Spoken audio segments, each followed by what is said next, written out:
Good afternoon, good evening, good night, wherever you are in the world. Tonight's another edition of Hong Kong House of Cards. A social event, not really an event, but more people just deciding to go to the museum and hang out for a bit.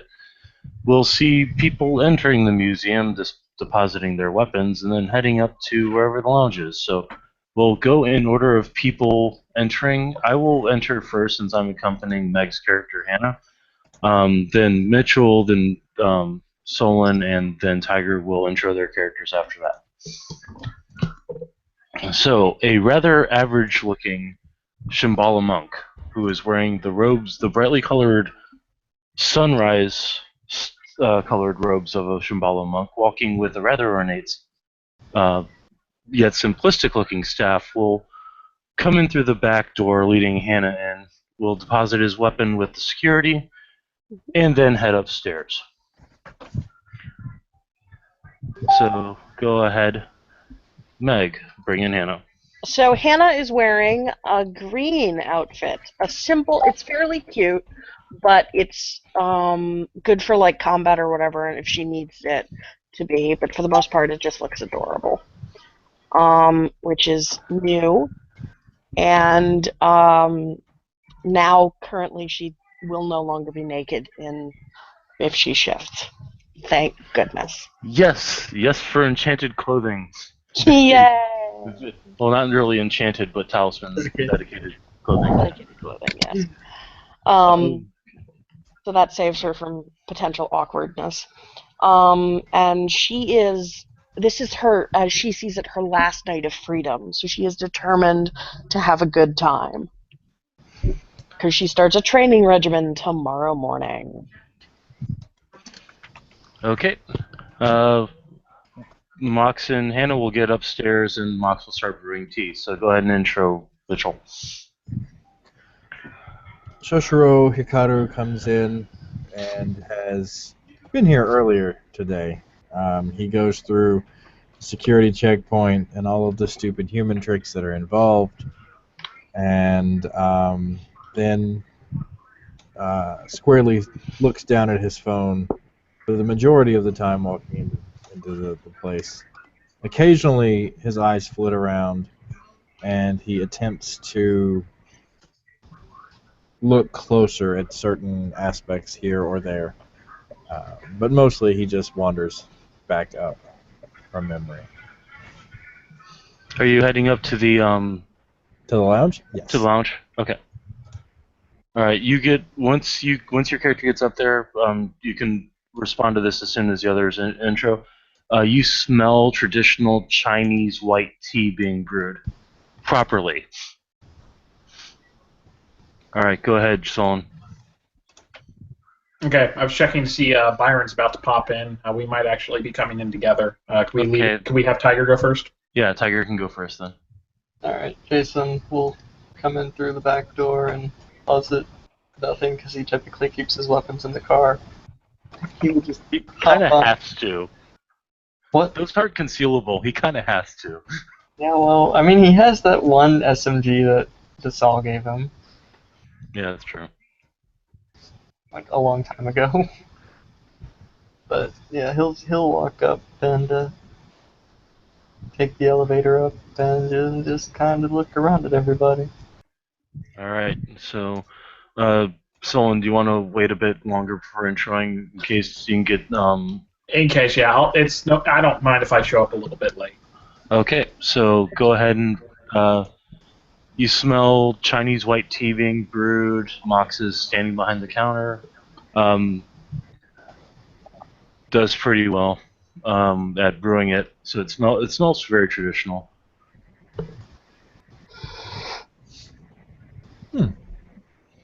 Finally, tea in this city that isn't shite. He'll look over at the person who says that, and then kind of smile.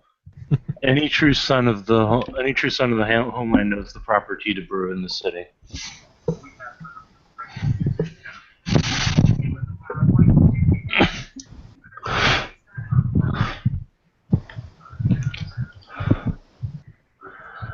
And who are you?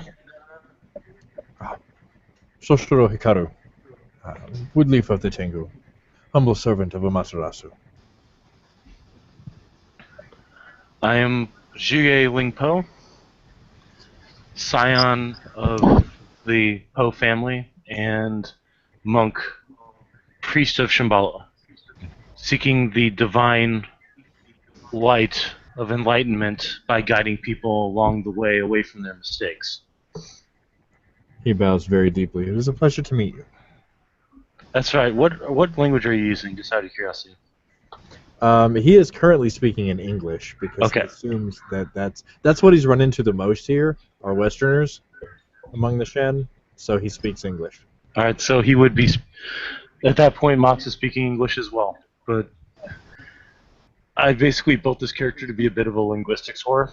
Ah, fair enough. Yeah. Oh, please, come over and have yourself a cup. Mr. Morley, and he'll just smile. Would you like a cup of tea? That smile makes me want to say no, but sure. I haven't done anything to the tea would be a crime. Also, the fact that you called me Mr. Morley. Well, I've never been given permission to call you Jason. I've heard other people do so, so... Why do you need permission? Just do it. It's not even my name. What do you mean it's not even your name? It's not my birth name. That's what Oh. everyone calls me, but Oh, okay. although I guess I could go back to my birth name now that the person that I was trying to hide from kind of found me. Fuck it. Who's the person trying to find you that has found you? The chick in the northern graveyard that's pissing off a bunch of spirits right now. I thought that was Shar. You mean somebody else is pissing off a bunch of spirits? Or something, I don't fucking know. She's doing something up there. I don't typically deal with the spirits. I can only go to the realm of life spirits, not dead people. I mean, that's fair. I'm not telling you to deal with it. I mean, if they get close enough, can I just, and he'll make a motion of hitting something with a staff? Yeah. But, you know, do what you can. You don't wanna. I can't force you to. I'm not your boss. Yeah, that would be Walks and Arrows. Yeah, and I don't have a unicorn horn on my head yet. Aren't you called the Unicorn Wizard anyway? Yeah. I Why was- are you called the Unicorn Wizard? I don't know. Why are you called the Unicorn Wizard? Because currently the only reason Unicorn has a glade is because I'm around. Like, in the city. Wow. I'd love to hear that story sometime, like how a Kieran Eater got introduced to Unicorn. Rat helped. Okay. Sounds like an interesting story, though. Not really. Well, anyway, if you want to go ahead and intro Dimitri and Castle King, go ahead. Alright. And Ben might be joining us soon, maybe. Cool. But we'll come in as is, I think. So are we showing up at the same time, or just happening to wander in, or what? Byron. Huh? Do you want them to show up together, or separate, or what? I'll sew up a little bit behind it. Alright, fair enough. Hey, guess what this means, Brett? Everyone gets a perception alertness roll. Yay! Because I'm a dick. You are a dick, but that's beside the point. Okay, fair enough. Anyways, everyone, perception alertness at +2 difficulty. Yay! I probably should look at the NPC sheet that I'm making when I'm trying to play Jason. By the way, Meg, Yeah. Meg, Failure. that 7 is not a success. It's difficult 8. Fine, be that way. Sorry. Yeah. I gotta roll my. Yes, you do. I know. Next difficulty 3. I'm blowing the willpower again because I am trying to be stealthy, damn it. I meant to pull up my guru sheet and I pulled up my face sheet instead.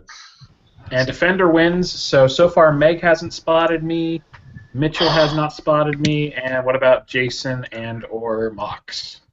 Working on Mox failed. He didn't get a single success. So Okay. he's preoccupied with his tea. favorite Oh, dice wait. pop up. I forgot I was looking at the wrong sheet. So I actually get 2 more dice. Let's see if I get any successes there. Not that it'll matter. No, because there's 3. Just You would have one gotten one success, though, so you aren't completely oblivious, but you're still not going to pick up on it. Yeah. I'm gonna spend a willpower. There's Can my you boy. Can you do that on a perception alertness? You can spend a willpower on any skill check. Okay, I thought there was a limit, like you can't do it on something unless your character is actively spending the time to do it. But okay, like it's a Only I rule believe 6 it- is at Misty discretion, generally. I will say though that lore rolls you cannot spend willpower on anything lore or knowledge related because you cannot you cannot will yourself to remember something better. yeah. That's kind of what I was going with. Also, I'm saying like you Okay. can't if it's a passive thing, but whatever. Not a big Alright. deal. I So didn't make Castle it. King is botched. You're gonna spend the next 10 minutes trying to figure out why the door that says Paul is not being pushed open. Oh no. Okay. I said the door continue. All right. So in that case, since no one picked up on it, the elevator door is going to open, and then it's going to close. Some people have already been through this drill once, Oh yeah. though it doesn't cease to get creepy. That's weird. At the elevator's doors opening, I'm gonna pop life sight, if that's cool, Brett. Sure. Look, there's a life sign somewhere. Or there, right there. Yep. You see a life sign, it's walking towards the kitchen. Whichever warehouse you are, it's probably not the best idea. And as he's walking, you just hear a grumble, grumble, grumble. And as he's walking Mox is toward, gonna peek his head up and start sniffing. and this in reverse for those who have not seen it, which is like one person.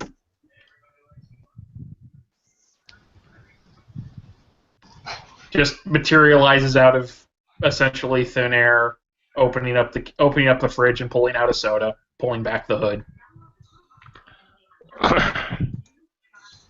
Mr. Dragomir, you may be, the seat of judgment, but you do take too many liberties with the populace. Beg pardon? He motions to the stealth suit. Well, to be fair, I am being hunted right now, so it's kind of a precaution. Ooh, you're being hunted by leeches. I'm so scared.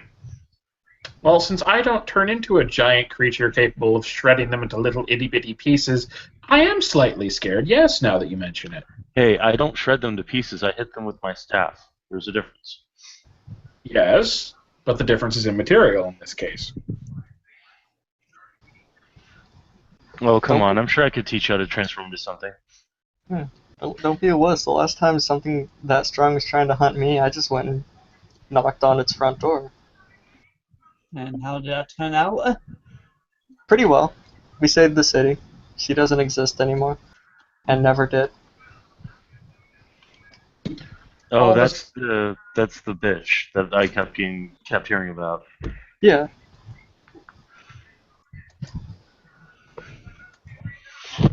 So, Mox, like tomorrow, or sorry, how do you say your name again?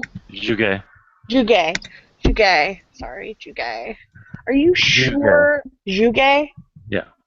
Juge, are you sure I can't have a drink?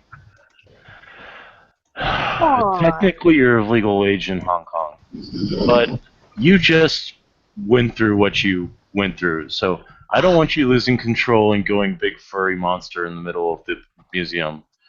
But- You wouldn't be the first. No offense, and usually I don't have to say this to somebody who's not a Fianna, but you wouldn't be the first guru to do that. Would she even be able to hurt anyone? You'd have to ask your speaker that, since he's the one that put the wards up in this place. But it's still a matter of Middle of a museum, supposed to be a sacred place. She transforms into a big fuzzy and starts breakdancing. It's a bad time for everybody. You can't unsee that sort of thing. It's true. I've already seen giant rat in here. Giant rat. Yes. Oh yeah, that thin guy or whatever. There's a ratkin in the city. Nice. Yes. From what I've heard, there's a few of them. Yeah. I tend to stay away from sewers, cesspits, junkyards, places like that. Yeah. Tim! Intro, Tim. Come on, intro. Okay. By the way, Mitchell is there, right? Yes, he is. Okay. Dare I ask? Just met the fellow. Don't know. Okay. Hey guys. Hey, Tim. So we are in the museum. Lounge of the museum, yeah. Fuck it. Felicia's still there playing games. Okay. If we do that, we would have had to do a perception roll on her part, unless you want to just say she failed it.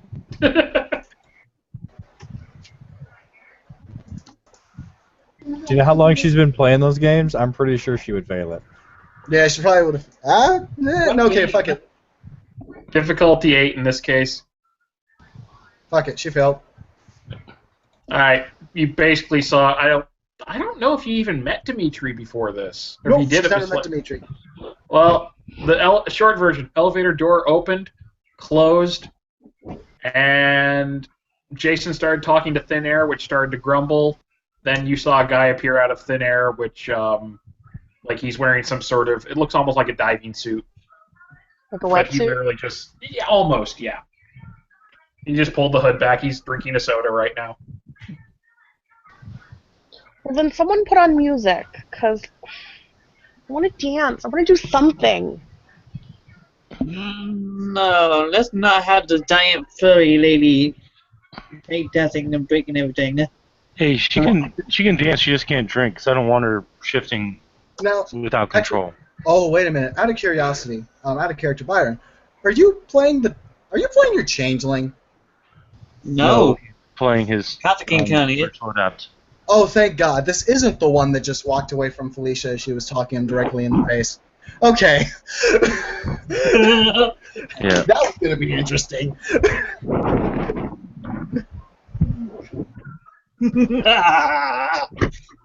No, that was going to be an initiative roll and probably a beatdown. Oh, that would have been bad. That would have been bad. Don't do that, guys. Don't do that. On the plus side, you can't actually hurt him in here. Oh, really?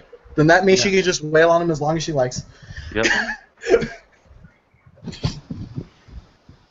This is only a bonus for her. But anyway. She's sitting there playing Gears of Halo Theft Auto 5. Best game ever or worst? Best, maybe? I don't know. It could be the best worst game. It could. So Mox is gonna say if she wants music, she can have music. Woohoo! Does anybody have an 8-track tape player? I actually. He's actually here in character. Track the tape player. Come on, you've got to have something more updated than that. Tony Hey. says sensitive feelings. Are we trying to get loud music playing? Yeah. Hold on. You got any kind of sound system in here? Oh. I'm sure that there's probably some kind of radio. That doesn't count. Besides, Felicia has an idea. She wants to basically hook up her phone to the sound system. Well, it's all updated technology, so I'm sure there's some kind of receiver with a 3.5 connection. Maybe some speakers in the lounge. Super mad I didn't fucking get plug and play on this character. Plug and play.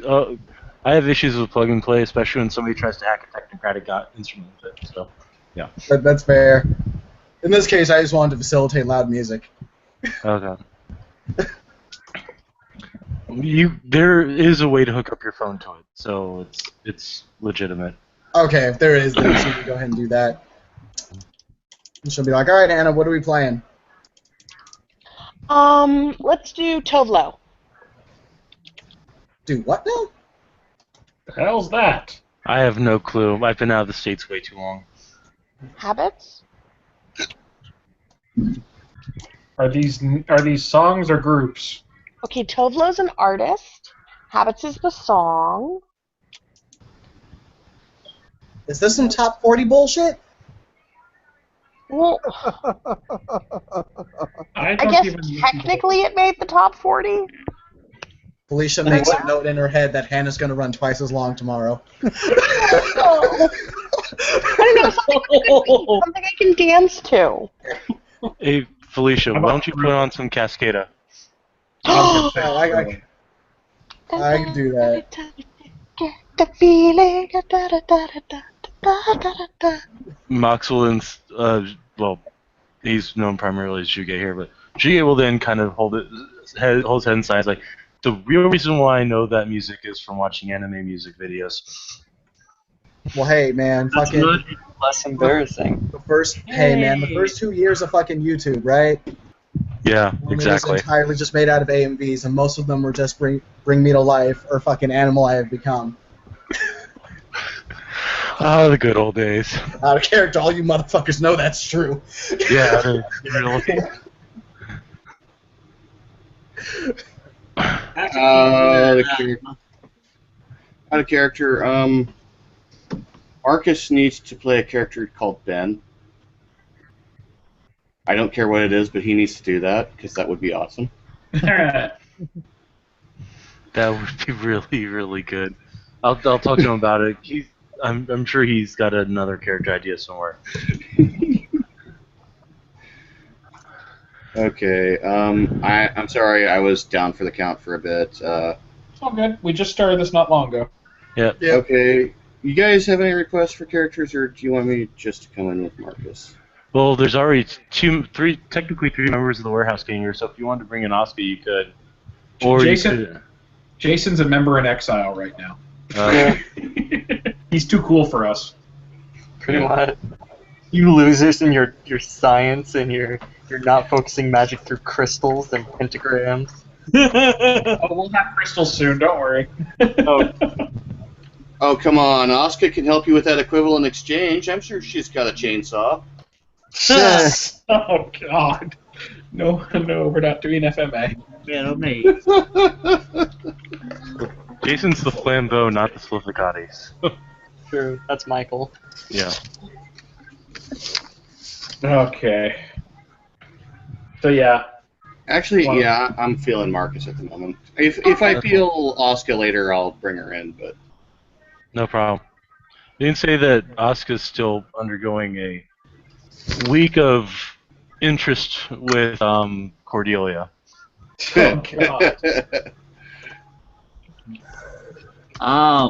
Kato King gonna reach behind the bar and grab some vodka and some coke. Is that Now, pulling when me you from say the ass? Coke, Huh? now when you say Coke, He means Coca-Cola. okay. Not vodka and cocaine. You guys can look at that and say, "Oh man, you really need to use rum with that." Fine, I'll grab the rum. Just put a little captain in there. You'll be fine. Yes. So where's the rum gone? Where has the rum gone? That's probably a good point, but a point. Give me a little bit.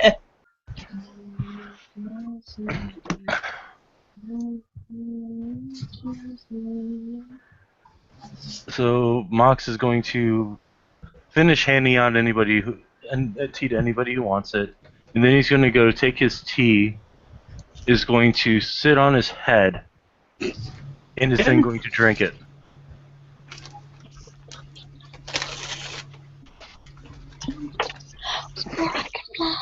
The question is, does Mox age in reverse? No.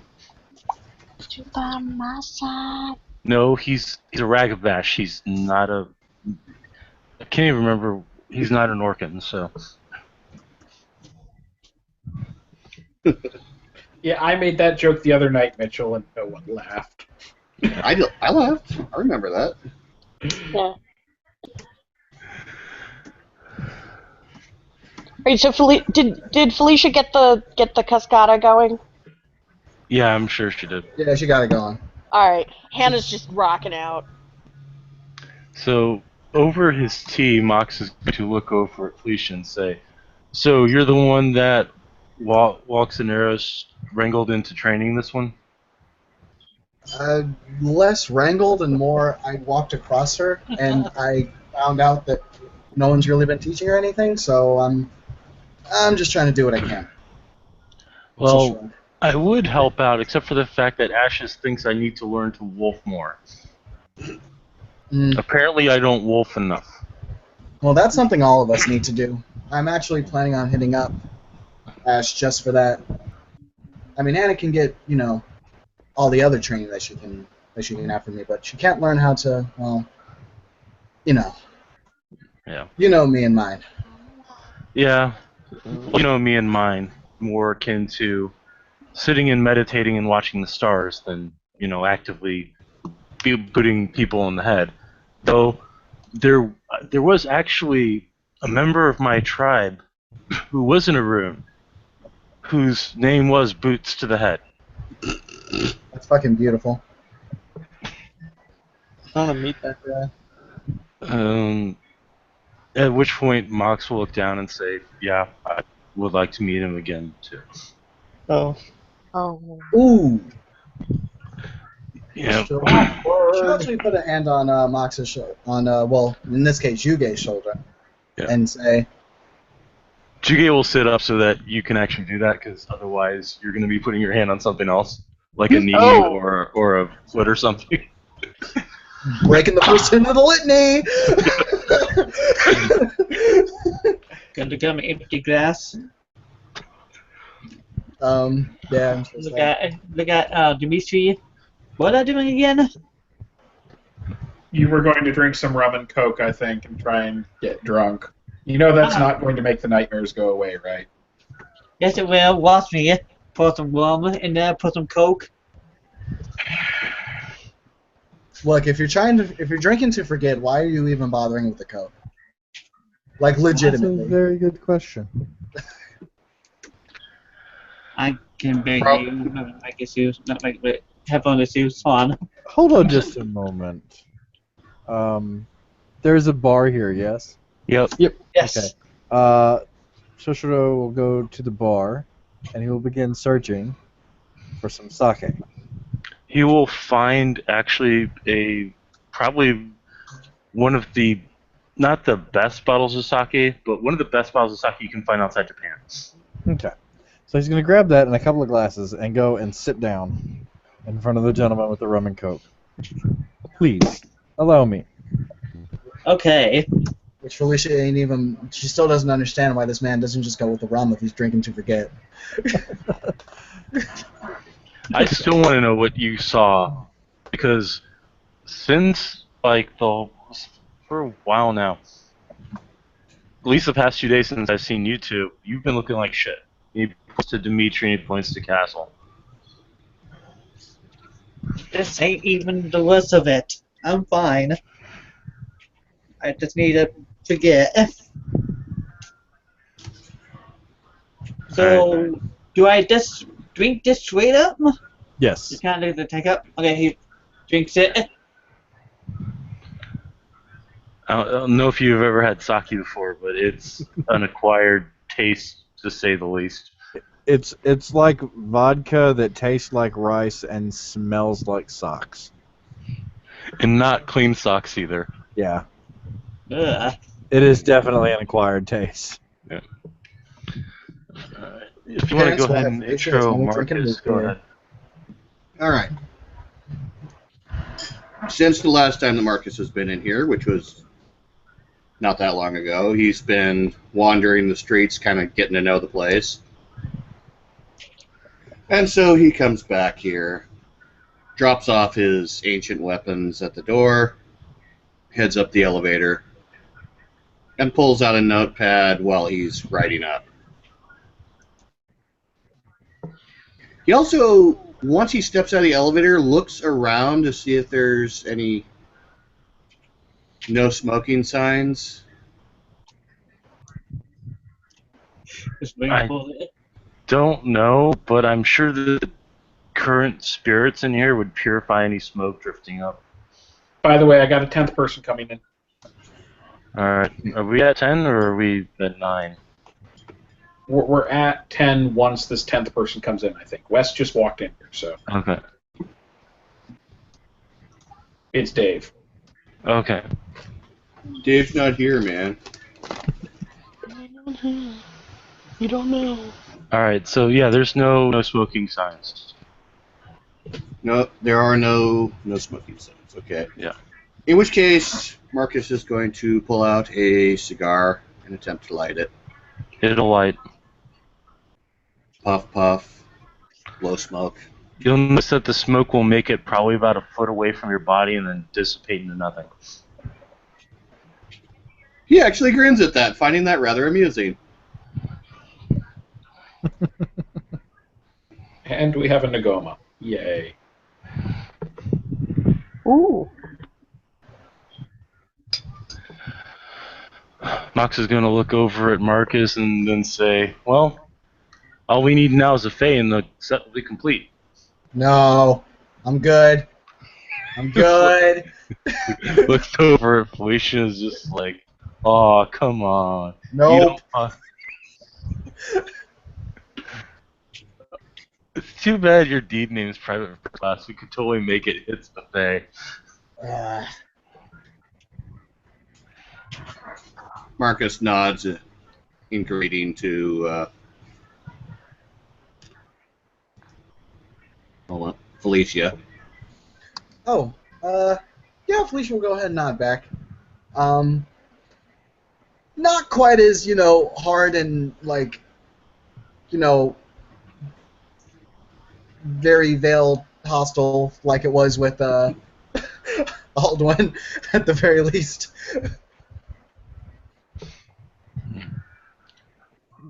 He's just gonna be like, I'm just kidding, I'm just kidding. I'm sure there's no Fae coming in here tonight. Not with him and him and he points to Dimitri, then points to Castle, he goes, him, and points to Marcus. Wow, And they then kinda Dimitri- hate people, don't they? And Reachers kind of nods his head over towards... wait, Wes isn't here yet. Shit. Never mind. Wes, whenever you're ready, you can go ahead and intro.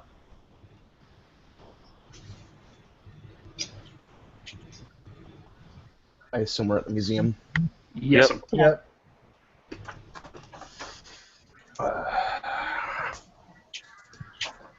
Wes rings for the elevator, walks in, thinks about women into men things, because elevators do that, apparently. When you walk into the lounge, there's Cascada playing, and there's a girl dancing. She is at 5, by the way. So, fucking, supermodel gorgeous. Though she does look like she might be jailbait. Just barely. Sounds like China. No, jailbait. Felicia will alpha strike anyone that tries that out of character.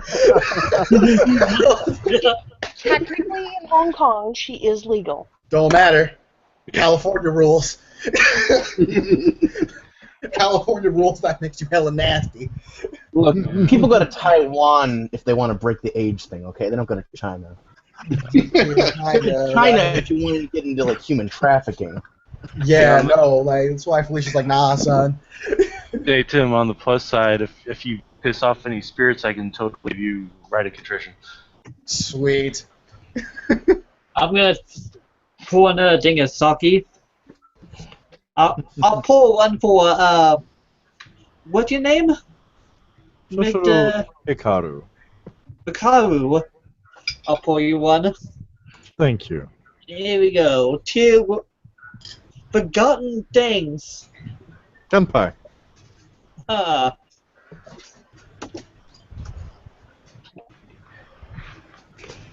What am I doing again? Water, water everywhere, and nobody's drinking it. Why would I drink water if there's piss in it? I'm drinking soda. Erg Cola. Straight from the Pet Labs. I'm just kidding. Why would Did you he say want that to in drink character? water? Don't ever say that. No. Though I bet you my character has heard of Erg Cola. Like, if he said that in character, the Glasswalker may have had to roll rage and be like, wait, what? Nah. No. We Why would you want to drink water? yes. So, I was- Mr. What's your name again? Shoshoro. Sozovo, where you from?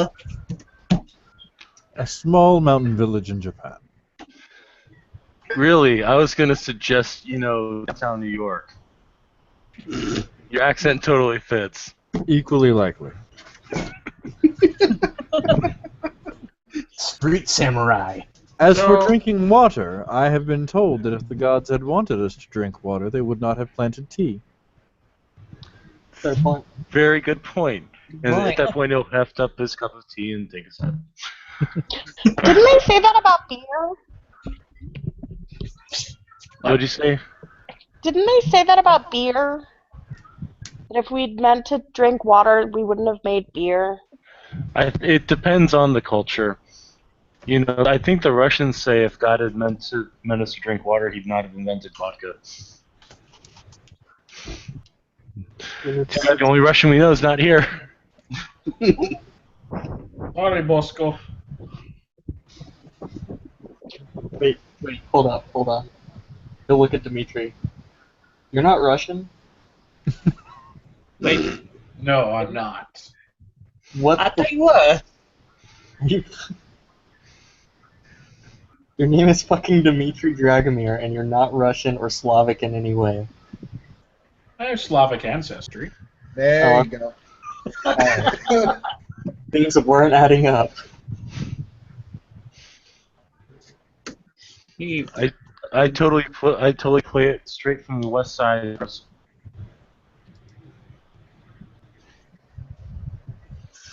Whew. At which point he's just going to go nothing at all. Obviously Chinese. Shambhala Monk says that, and nobody even cracks a smile. Tough for him. When I was a boy, we would drink wine or beer, unless, of course, we wanted to be sick for a week. Then we would drink water. Why would you want to be sick for a week? I do- Relatives coming to visit. Oh. Yeah, Some I things guess. never change. Water is not safe to drink unless it is boiled. Here you see, it is. We've got this new kind of thing called water filters. It filters out the water and makes it safe to drink, like screening out the impurities. Now, I hear that wasn't always the case. He's going to look over at Jason. Tell me something about a blood plague in the water. Wasn't my fault. Wasn't mine. Blood in the water? What? I don't know. Out- It's just out of something I character. heard. Out of character, fire in the sky. Okay. That's smoke on the water. Not in this place. God, look at Some, I don't know. Somebody told me that's some kind of Right, blood right, plague right. in the city.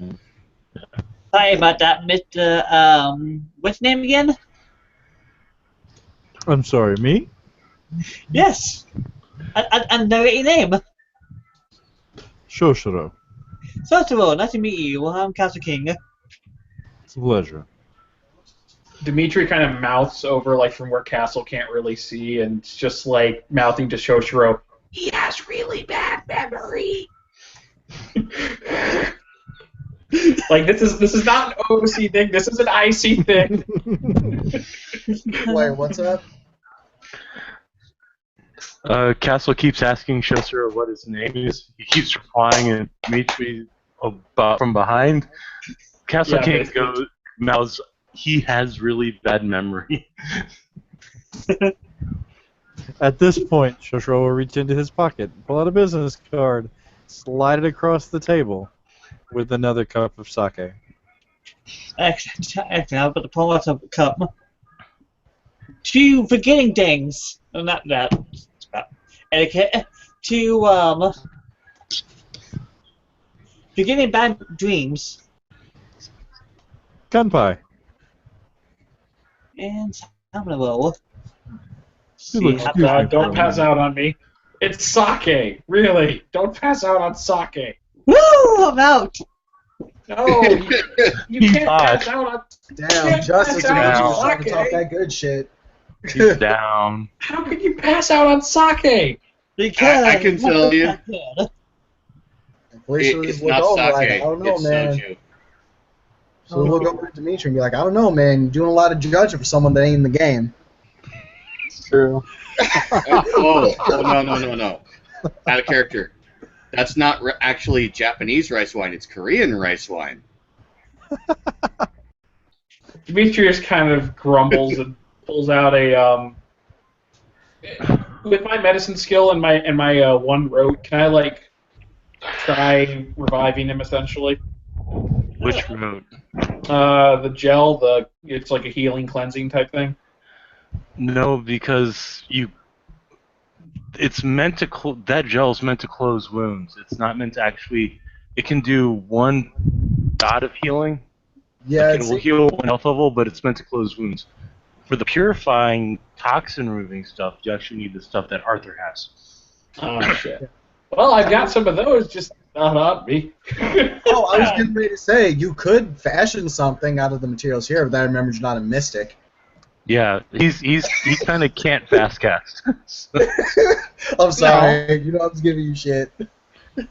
Because Yeah, necrotic I'm not paradigms. sorry. And I am not going to MacGyver tearing apart the kitchen to come up with smelling salts and setting fire to it when I botch. I was just trying to help a friend. Fucking arson. Now you destroyed the dragon. Shoshiro will take this moment, this lovely golden opportunity, to stand up from the table, take the sake with him, and maneuver elsewhere. Mox is just going to look at Castle King and say, for somebody who drinks to forget, he doesn't really stand to it very well. I think this was probably what he had in mind, actually. I wish he would have waited until he was home before doing that, but... It is traditional to forget things in a bar. Well, if I have to, I'll just wait here until he wakes up. Most often one's wedding ring. No, that is for a pub. And by the way, Brett, Dave is back. He wants to know how to get in here. I don't think his character's been to the museum, so... Well, it is an occult museum, and he is a modern mystic. So... Well, he was told about the place, though, by the disparates. Wander in. Okay. And he was informed about the meeting lounge and how, that's a place to be if you wanted to speak free.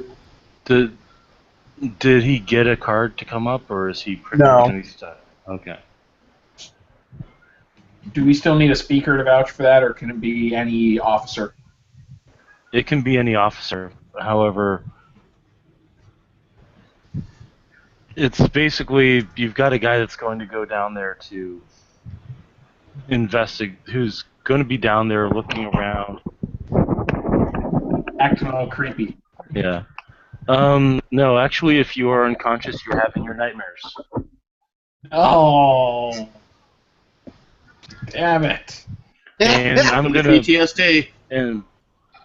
well, it's PTSD for a week, but I'm gonna message you real quick, Byron, on what your nightmare is. Oh boy. Cathedral of Flesh.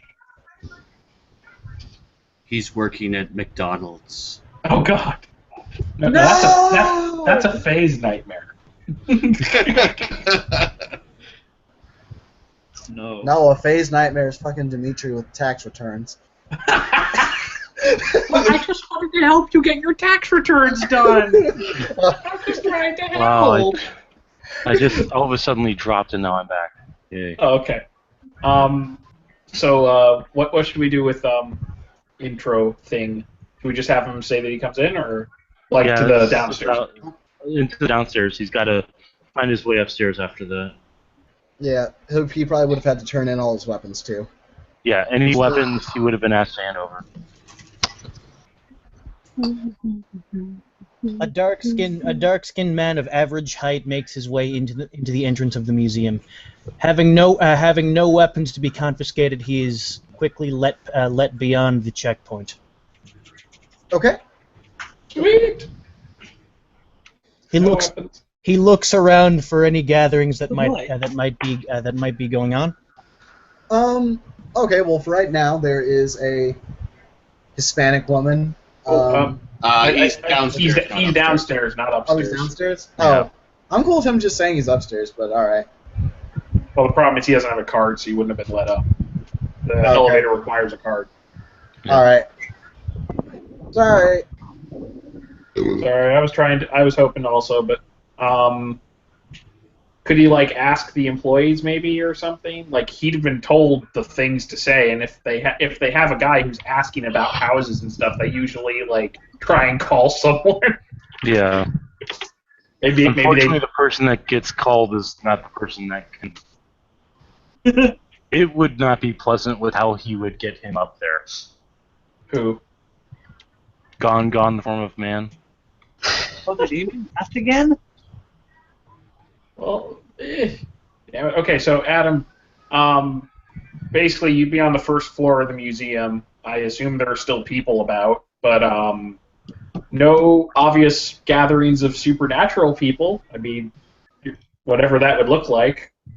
Oots, oots, oots, oots.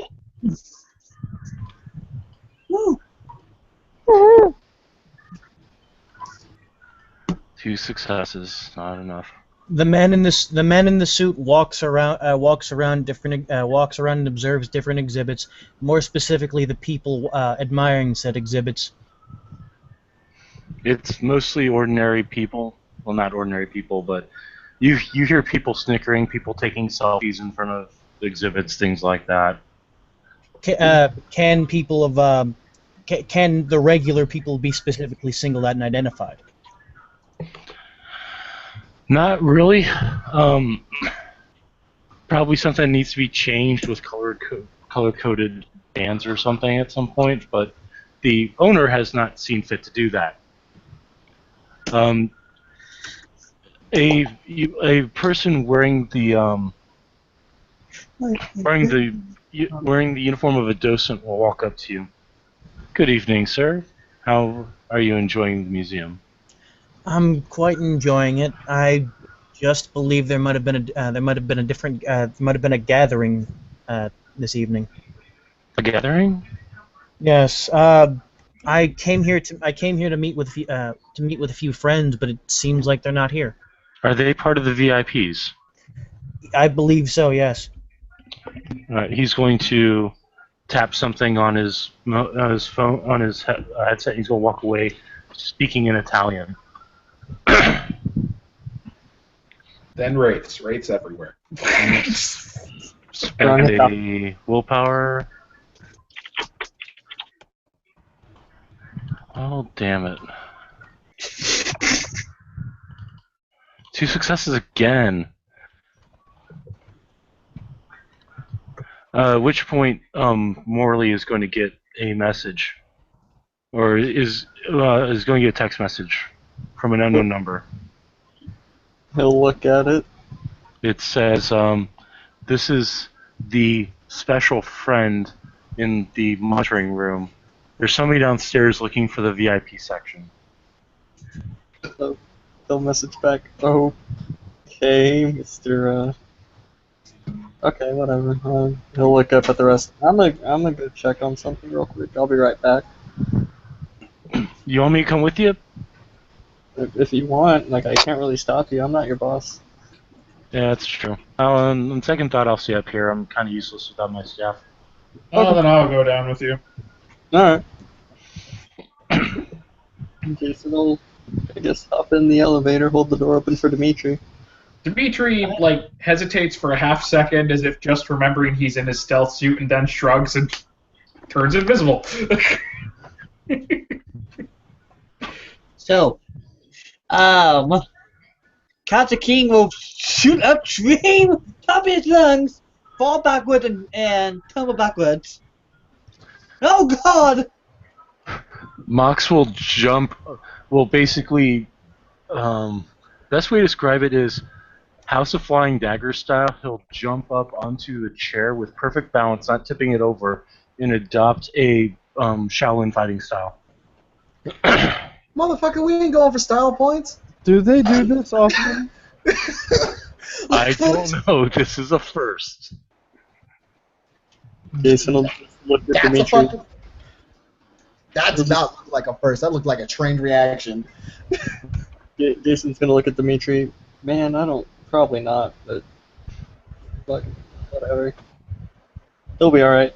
They can make it 2 minutes. Marcus looks over, blows Wanna some do it smoke again? out,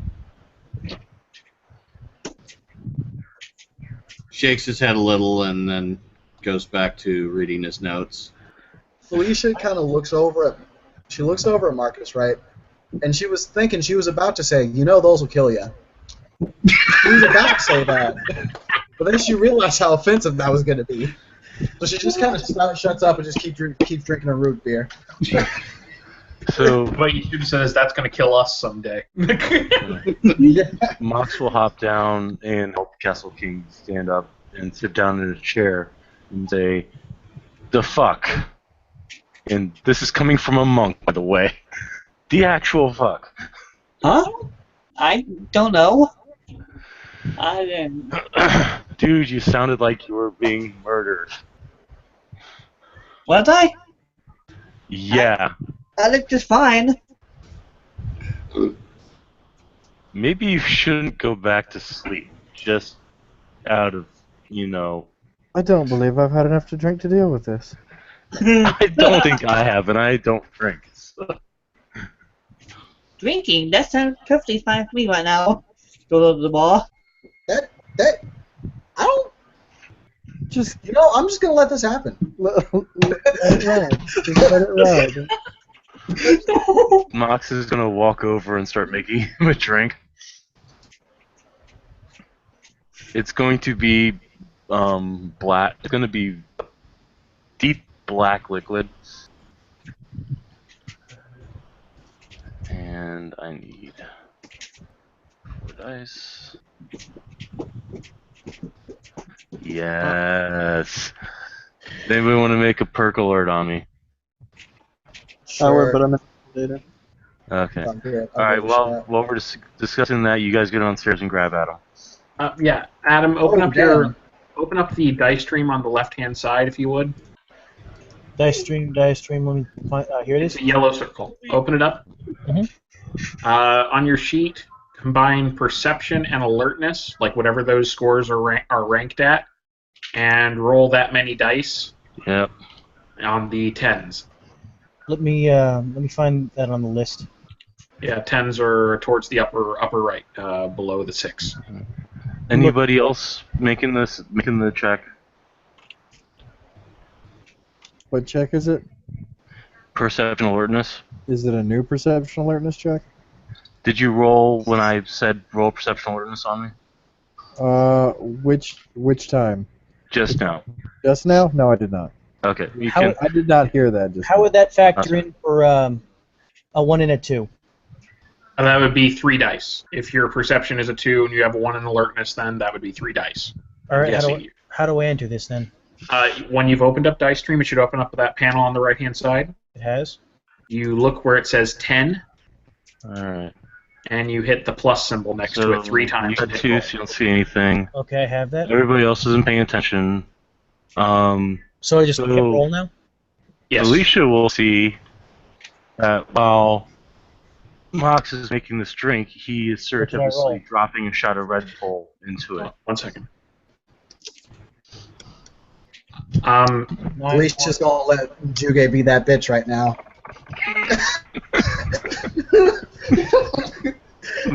Actually, shit. Did I have a good roll or a bad roll? You got the difficulty was 8 in this case. You got 1 success. I need to roll stealth. All right. So Mox will put the drink down in front of you and say, Bottoms up. Drink it all in one shot. Okay, let's do this. And You see nothing. drink it all one shot. All right. It's very strongly tastes of licorice. You see that when you get to the bottom, there's a shot glass at the bottom. Huh. That was good. What was it? You feel a lot more awake than you did previously. Mox will say, we call that a Jaeger bomb. You want another one? Yes. Of course. All the Jaeger bombs. I need all the Jaeger bombs. But mine, it works in does in my power now. My Alright. bombs go Mox too makes high. yet another one, sets it down.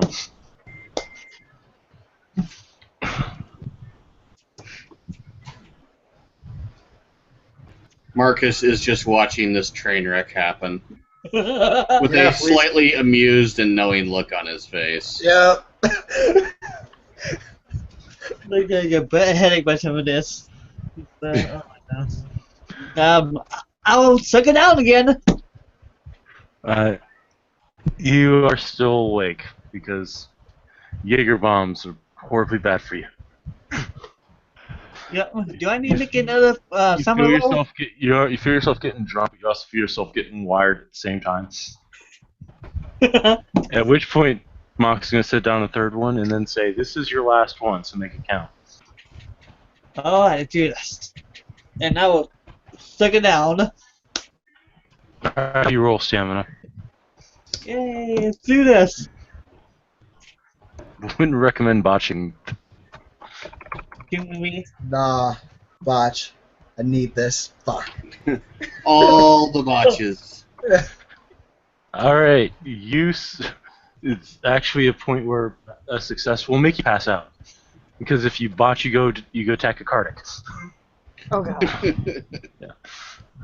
Oh, You're I'm the up porcelain again. gods. He's like, well, I did expect that to happen. At which point, Mox is going to take a few steps back if he's afraid that Castle King is going to explode.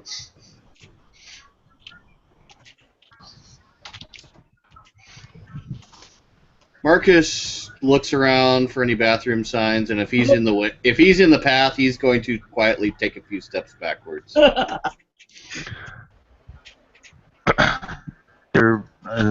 There's bathrooms up there. He's not in the way though. He's over at the bar and is now slumped on the bar. At this point, Shoshiro is going to find a nice quiet table to set the sake bottle down on. He's going to go back for his cup of tea, and he's going to wander over to the cub and pester her for a while. Sounds like a plan. Is she When still the dancing to door- Cascada? Oh yeah. All right, let's go As quiet long while as the the. music is playing, like. I figured that, yeah, Felicia kind of said it's like a big mix playlist. Okay. So it's So a probably lot moved of- on to more like club hits and stuff, but no Cool. top 40.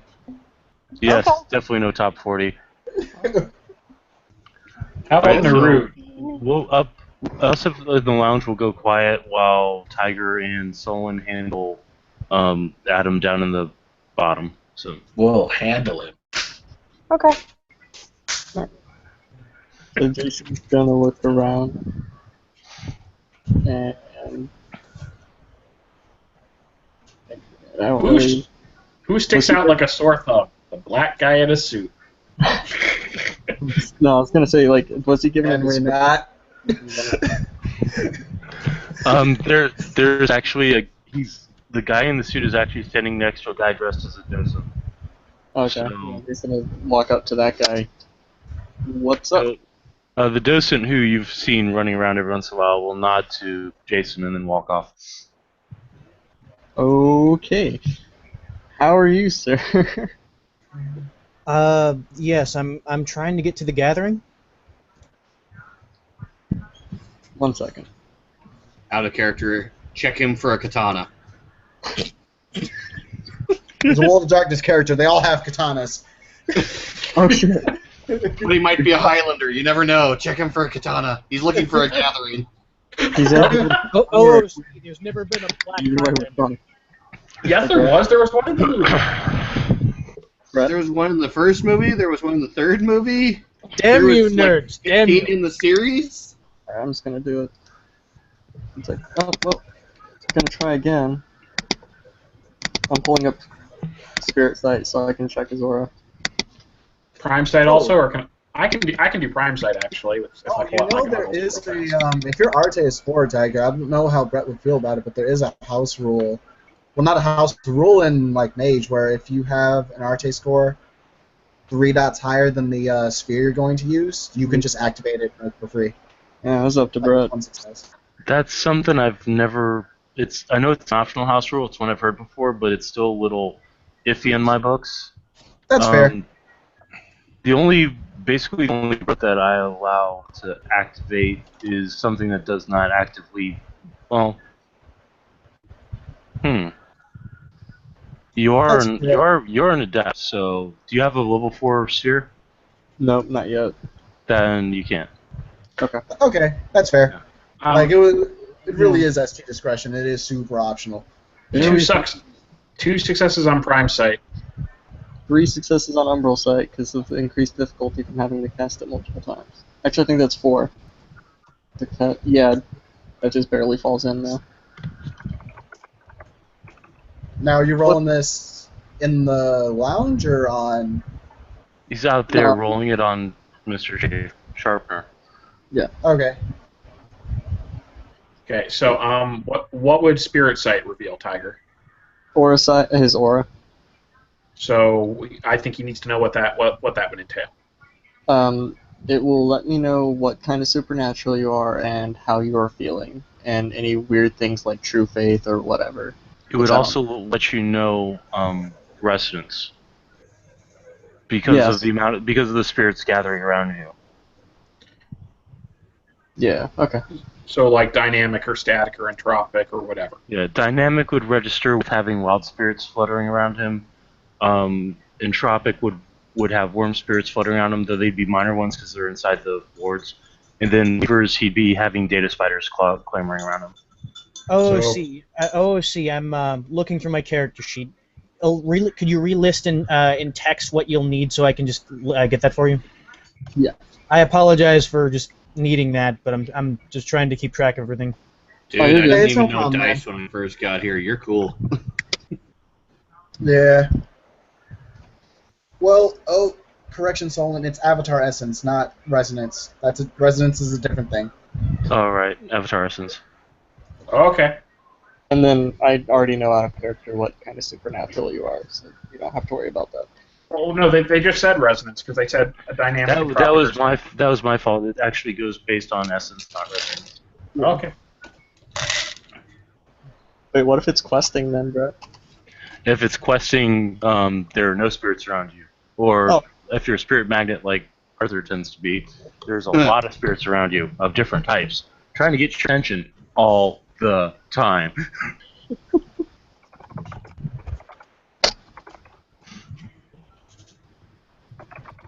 And all the spirits are saying the same thing. Mine, mine, mine, mine, mine, mine.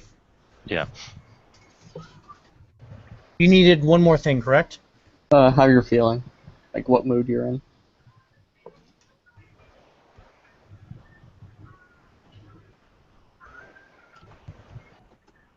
Nervous? Okay.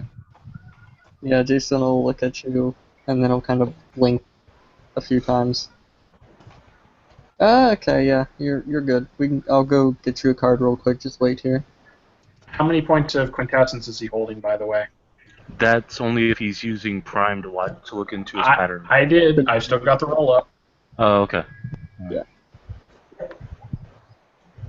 Yeah. And Jason will walk away, and then we'll come back with a plain, like, gray card. If you need to get in the future, this will get you in. You just slide it at the elevator. I'm sorry, could you repeat that? If you need to get into the lounge, the VIP lounge later on, this will get you up there. You just have to slide it on the elevator. Oh. I'm Jason, and he'll hold out his hand. Thank you very much, Jason. He extends his hand to shake the other man's. I'm sorry for any confusion. I'm quite new to the area. Oh, that's cool. It's fine. Let's go ahead and head up so we can discuss things. Thank you very much. Dimitri will actually go a little bit ahead. You'll hear a zzz from the elevator as someone slid a card through there. Do you know This what is- that sound was? Yeah, I know what that. I gotta talk with that guy. I'll explain when we get up there. I mean, out of the frying pan into the oven, as they say. Yeah, pretty much. And So, so the elevator door closes, Yep. and you basically see a guy just like basically materialize out of nowhere, just leaning against the wall in this kind of a suit. Pulls his hood off. He doesn't look like he's in a combat mood or anything else. He's unarmed. He's just leaning there, just like waiting. Oh wait, he's openly wearing that. Going along with the figurative. After the door closed. No. But he was wearing that even before. I told you that. I even put up a picture for it. No, because I thought he was wearing like literally anything like on top of that, like a jacket. No. Okay, it doesn't work. It doesn't work if he's wearing something on top of it. Then hold on. The whole time he was saying that to Felicia, she was calling him Gray Fox. Okay. That was literally the only reason I was asking that. All right, no problem. Going off of the fire symbolism, is someone about to watch me burn? No, I don't think so. I think he should be okay. He's just he's very excited about things he builds. I have to take pride in something. I will say it's probably not a good idea to go ahead and open the door while invisible because that kind of defeats the purpose of a stealth suit. Good point. I mean, it's pretty spooky. Yeah. No one ever said that Dimitri was super intelligent. No, that's Asuka's stick. He's only a 4. I can't say that no one ever said Dimitri was intelligent because, damn it, he is. But there's a difference between intelligence and common sense.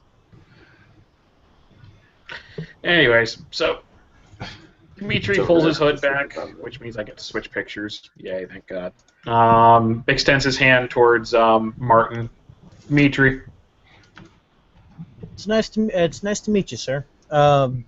He extends his hand to meet the man's grip, putting in quite a bit more effort, albeit out of nervousness, due to the sight he had just beholden.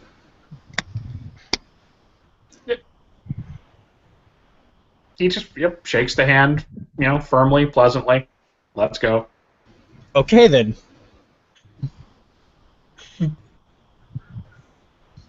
I'll admit I'm not quite sure what to say in this situation. It's kind of a strange one. Sorry, just lost in thought. And at that moment, thank God the elevator door opens. Awkward silence averted. Alright, so door opens and we see you guys walk in with a new person. Yep. Yes. Mox is going to roll willpower because curiosity's a bitch. I mean, there's a bit of irony in the fact that a man who wants to disappear in awkwardness just can. This is true. One success, so Mox is only casually interested. What the hell was that? Hmm? Is that a curiosity thing? Yeah. Oh, then I need to do that too. Curiosity about the new guy. By the way, Hannah, this guy is as charming as you are pretty. Oh. OSC, he's also got a lot of resources. He's got resources, what was it? Let me double check this. How expensive a suit are you wearing? He's got resources 5, and let's just say that can be seen in the suit. Okay, that's what I was going to say. That makes it visible. That thing is not off the rack by any stretch of the imagination. That thing is custom tailored. There's a chance that Armani tailored it himself. Depending on how much of your paycheck you want to spend on it. Yeah. Okay. That works. So Mox is going to look him over and kind of sniff. Oh, hello. Didn't catch you there. Hi. How are you? I'm good. How are you? Very well now that you're here. Pardon the stranger. She's 17, at which point Mox will grab her 17. by the back of the collar and drag her off. Keep it in your. All I did was say hi. Dimitri's Yeah, but he smirking. wanted to do a fuck of a lot more than say hi. Dimitri's just smirking. Marcus looks from the drunk guy he's probably tending to over at the new guy, studies him for a small moment, and then goes back to what he's doing.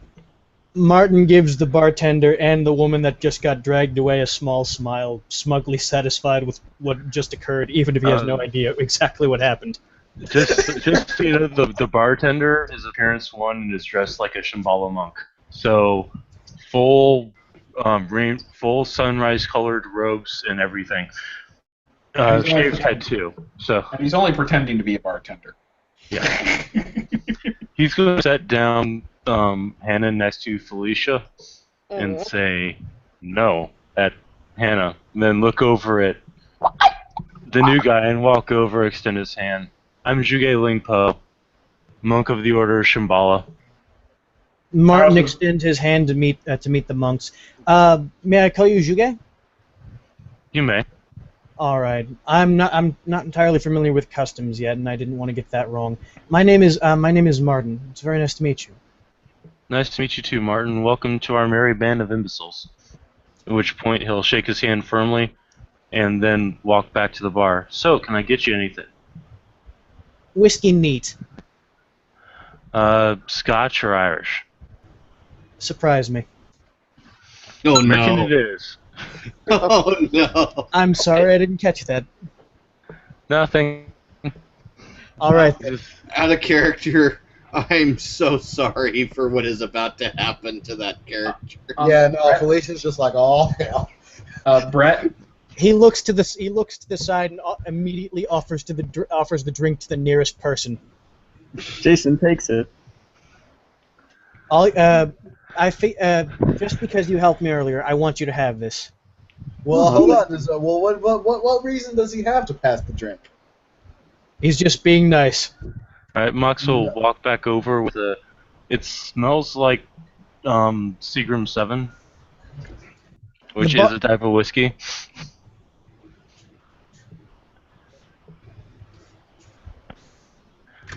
I'm guessing this. yeah, that's what I was going to say. Brett, Byron's been waiting a while to get his results. What results? I thought I already told him. Yeah. Oh, I'm coming in. Okay, you can come in about 2 minutes. Thank you for helping me earlier, Jason. I understand that this could have and this wasn't entirely a comfortable situation, so please accept this on my behalf. Consider it my gift. I'd like to open things up warmly. In fact, if we can find the man in the very, very clever suit, I'd like to offer him one as well. I'm still here. I haven't stealthed yet. Not going to either. I do that when I'm... Yeah. You want one too, Dimitri? Do you need us to hurt you more, Gray Fox? Why would I want you to hurt me? Oh my god, you've never played these games. Okay. Marcus looks at Felicia like he's never heard that reference before. There's probably only a few people in this actual room that has. Yeah. Dimitri actually doesn't look completely clueless. He's like, which game? Metal Gear Solid, man. Never had a chance to play that one. Sorry. I suggest checking it out. And she'll look at Marcus and she'll just say, "You especially should check it out." At least most people here haven't played Command and Conquer. Rather a relief. Actually, wait. I'm gonna roll that shit. If you do, you're going to realize where you recognize my character from. Yes. The spinning Okay, that's 3 successes on Wood's computer. Okay, so you remember this guy now. Hey, look, it's Oh my- Kane. Felicia's just gonna turn and she'll be like, "You literally came straight out of it." Dimitri just kind of shrugs. But he's got kind of a smile on his face. Like he's used to Waiting this for display. people to settle. Sorry. Jason's taking the drink. Yep. Is he drinking it? He is taking a nice big swig of it, yes. Okay. I need you to roll stamina. Okay. Thunk. I remember what happened last time Mox made a drink for someone that he doctored up. Brett, if I fail this, is Jason gonna be out for another week? No, it won't be that bad. I can't actually awaken alcohol. We'll have to pull you away from Hannah, though. Don't worry, Felicia's got that. Alright, so Jason feels way more drunk than he should from a swig of Seymour 7. He's just gonna open and close his mouth repeatedly and hold up a finger. Hold up what? A finger. The Which index. one? Oh, okay. Yeah. Martin attempts to pat Jason on the shoulder.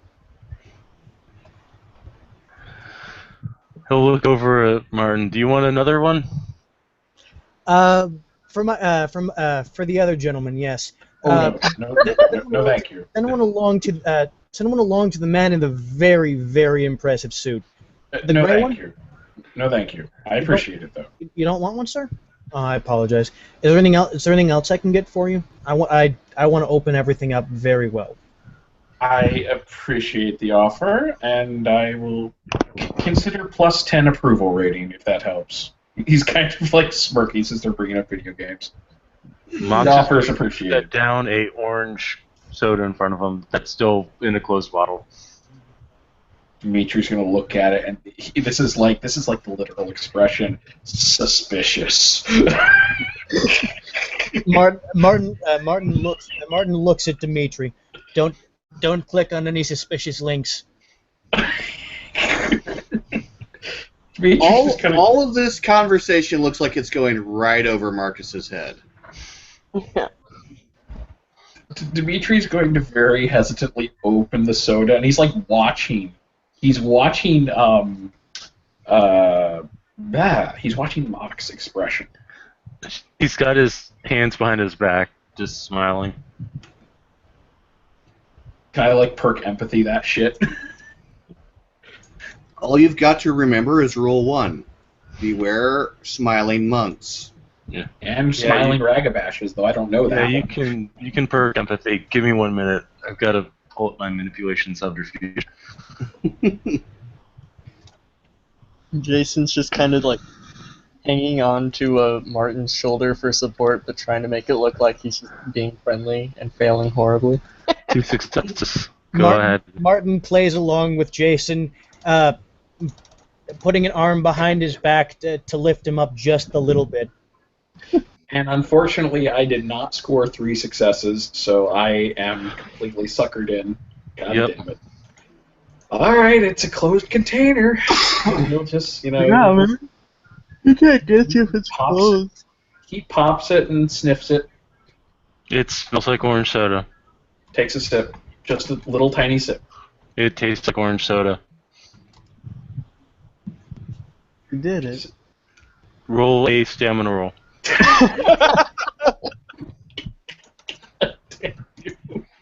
Okay, sweet. 2 successes. Okay, you feel the urge to defecate, but you're able to hold it in. Oh. Good. Dimitri just kind of tenses for a second, displaying some very firm buttocks, I might add, in that form-fitting suit. And just... Oh, God. About the quarter of that. OOC, it's gotta be horrible to get the runs in a suit like that. That's probably a one-piece. It is.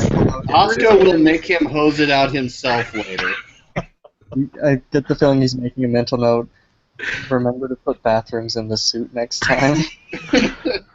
Martin attempts to move Jason away to face Jason away from the direction of the man clenching in the suit. You're a good guy. Dimitri just kind of grimaces. He once again pats Jason. Wait. Actually, can I make a roll to make it seem like I didn't even flinch? Like, just like a subterfuge roll? That would manipulation subterfuge, and then everybody gets perk empathy on it. Yes, I'm going to do that. Yes. Can you explain to that? So for me, it's a straight perception roll because I don't. Yeah, empathy 0. Multiple people need explanations on how to do that, Brett. Okay, It's a talent, so you can roll it even if you have no ranks in it. You're just rolling the base ability, which would be perception. You are at a +2 difficulty because it is. It is. Oh wait, no. Is it +2 or -1 dice? +2 for talent, -1 dice for skill. Cannot do it at all for knowledge. So it's a difficulty. It's a difficulty 8, not a difficulty 6. I thought it was normal if it was a talent. Is it normal if it's a talent? Yeah, talent. You said Yeah. what the variable was? Empathy. Yeah. And if you don't have that, what do you roll? You just roll your perception.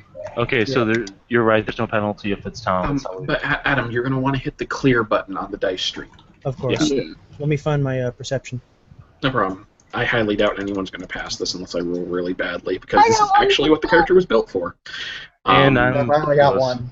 Like, Yeah, that's what this character's built for too. I automatically score 1 success, and I am rolling at -2 difficulty on top of that. So here we go. What gives you the automatic success? Did you spend a willpower? Honeyed tongue. Honeyed But tongue. you're not speaking. That's true. That is Yeah, true, yeah. actually. So I only get the Yeah. 5 I successes. mean, you still hella pass and win, Yeah. but yeah. And actually, I didn't even need the soothing voice either, because so neither of those would have applied. If your own But I tongue is still did fine. anywhere near your ass, then you got I mean, Oh God! would that go mean- there. Hey, there's All a right. couple, You know, of people in the city right now that can Actually, make that happen. actually, I do have exploding 10s though, manipulation guile. So those 10s count as 2s each. So that'd be 4, 5, 6, 7. 7 successes. So you all I'm just gonna say, nuke though, it is all you I feel do. like just this month, though, because of that stunning description, you need to get appearance 4, specialty that ass. Dimitri's just gonna Hey, you after spend having- for it, I'll prove it. after having taken a sip, he just cocks his head, like looking confused, like looks at the monk. Well, he gave me something that actually isn't loaded. Here, take it. Gives it back to him. He'll take it back and set it down. I don't drink after people. Each to their own. Martin gives the Can bartender. somebody give me a perception alertness check? If you can see behind the bar, give me a perception alertness check. Oh, I can't. Perception alertness. That is 5 dice for me. Thank you. Yep. I'll roll it for you. By the way, is Yeah, Wes coming you in? blow that out of the water. He's been in. He's just not saying anything. Oh, okay. Yeah. Wes, be alive. All right. Who saw? Nobody. Besides Marcus. You're busy already. All right. Marcus would see Mox with the hand that he took back that soda with and then put it in the trash. He pulls off what looks like a clear glove and puts it in the trash.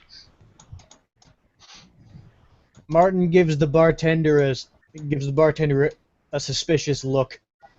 Exactly what were you trying to give everyone? Marcus walks over to the bartender. Walks over to Mox. Scusi, bartender. Yes, my friend. Do you have anything that you could serve for me? I have very specific tastes. He's gonna look over, open up a small refrigerator, and look inside. Well, I think- he's gonna motion him over. Any drink that has been forged in the fires of combat. Well, I've got a lovely O positive. Looks like it came from somebody who donated it. Looks like a police officer. Close enough.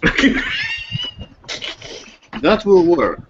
So he'll take a glass, put it inside, pop it, close it back up, and hand you a cup of red liquid. I think that I heard Bill call it a Bloody Mary without the Mary. Grazie. At which point, we'll roll a And Evolution subterfuge to see if I can actually do this.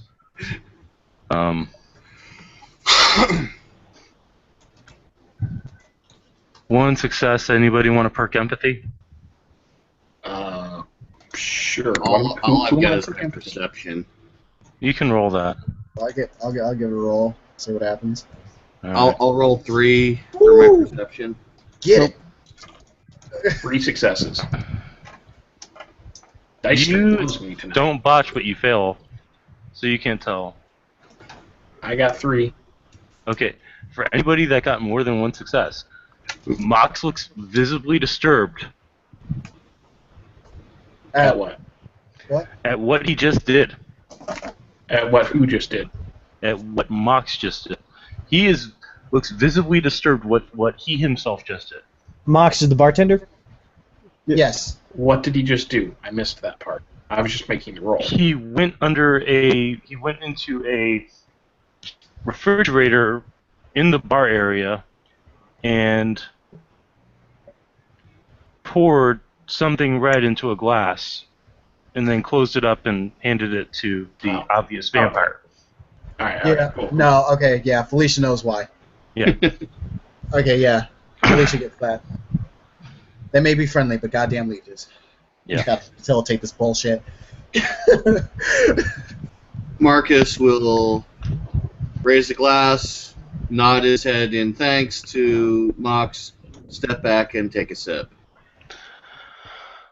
Ew. Mox will walk over to a chair and sit down in the lotus position and close his eyes. By the way, is Byron allowed to come in yet? Yeah, sorry, Byron, definitely come on in. Now, out of character, is this the changeling? Yes. No, is it? Yes, it is. Oh, okay. Okay. I thought he was. Because he doesn't have another. What happened to Castle King? He passed out completely unconscious because with the mixture of alcohol and the stimulant, with one success, with a botch, he would have gone tachycardic. With the success, he merely shorted out his nervous system briefly. Great. So I'll have to take him home later. Yeah. That's why Marcus has been keeping tabs on the poor guy.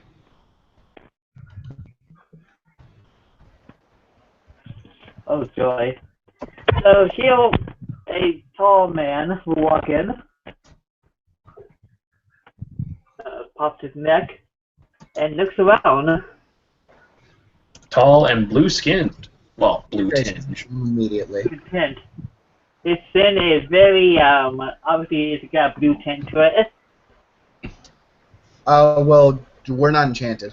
Unless you Yeah, there's actually nobody see- here enchanted, so we're only seeing your mortal shell, not your facing. I know, I have the flaw where it says my skin has a slightly blue tint. You have slip seeming, or do you have cerebral palsy? Let me just pop it open again. I believe it's seeming. Okay, yeah. Yeah, then his skin has a bluish tint, and he looks a little taller than normal. Mox is going to look up and say, "It's Tank. Come on in, Tank." Hello! Oh, this motherfucker. Okay. Mox is going to look at Felicia with a raised eyebrow.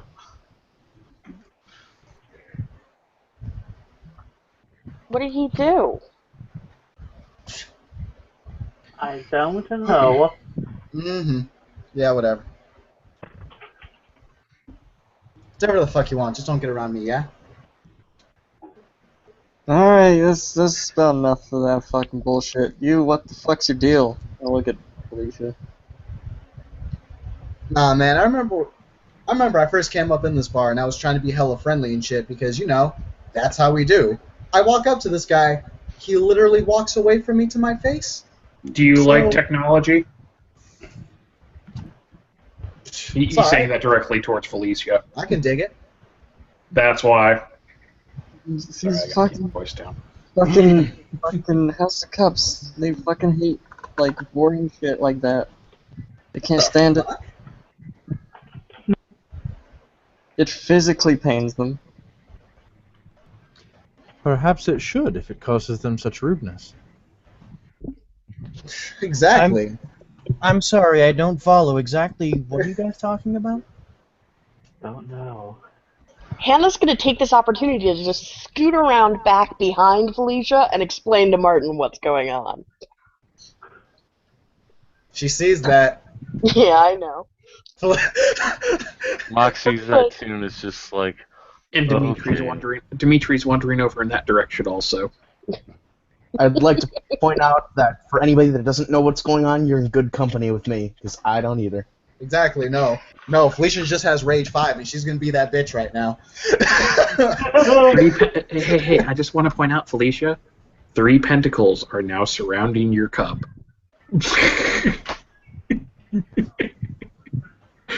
Just, being friendly. Exactly. They're not like cornering her or anything. Yeah, she'll just fucking look at it. She'll just look at him and be like, "Look, man, do whatever you like, but diss me like that again, we're gonna have a problem, yeah?" This fucking God, guys, fucking stop with the infighting. I understand shit. Like, it's a minor. It is a minor insult, and it keeps fucking happening. People keep fucking fighting because of these minor goddamn insults when we got a bigger fucking threat going on. Then let's handle it. I'm the one that's trying to handle it. Let's go. I don't know which threat you're handling, but you're not the only person who's been busy in town. Try to keep that in mind. That's cool. I'm not trying to disregard anyone else's efforts or any of that. You just said it, and I'm not trying to say it's gonna be a problem. And I'm not trying to say I'm not trying to actually start shit with this. Look, all I know is if this guy has a problem with the shit that I do, that's fine. Then he can just do whatever the fuck he does away from me. I think that's the idea. He keeps his distance from me as well, and most of those in my employ, or, well, most of the people in my circle. I don't take it personally. Hey, at least he's nicer to you than Flicker Flies, man. I think most people are. Yeah. And the king will go to the bar and sit down. Everybody, walk over to the bar. Everybody seems to go to the back of the room for some reason. So he's like, yeah, if you want to remember what happened, Byron, go ahead and roll wits.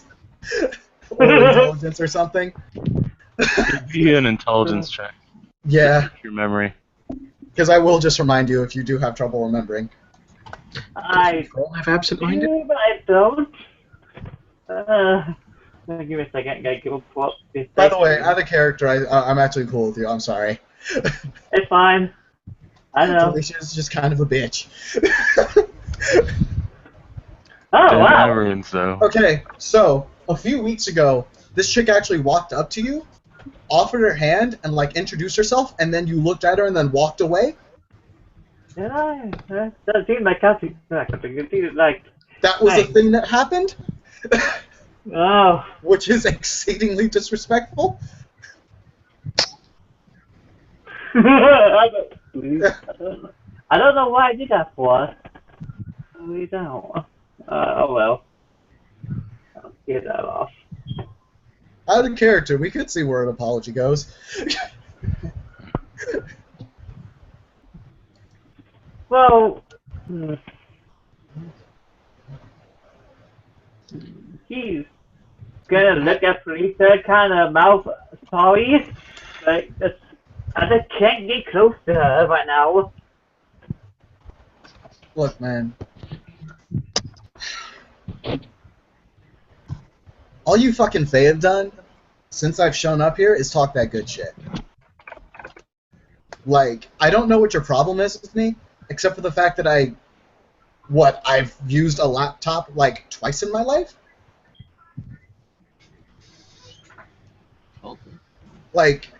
This dude over here, he keeps talking about infighting, and look, I'm not about that shit either.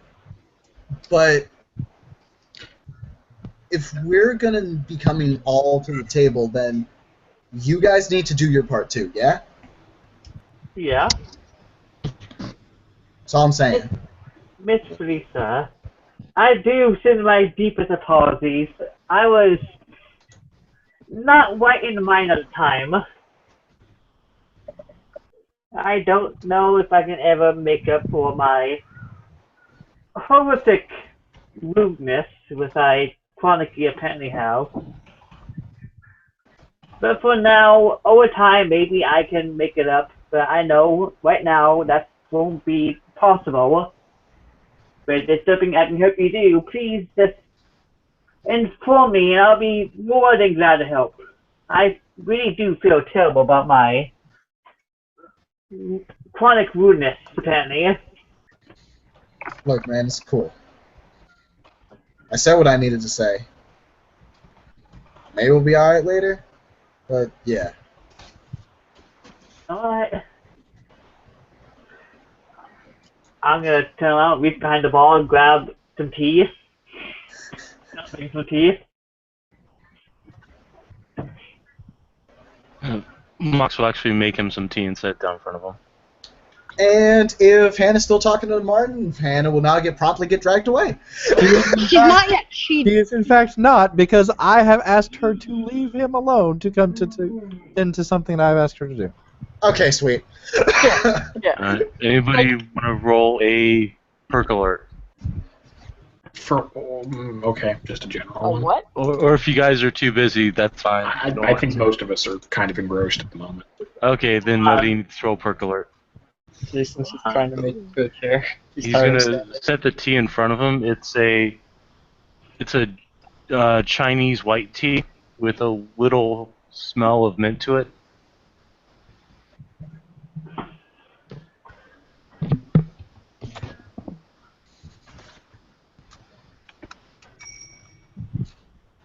Shoshiro will look at Hannah and say, Miss Hannah, Yes?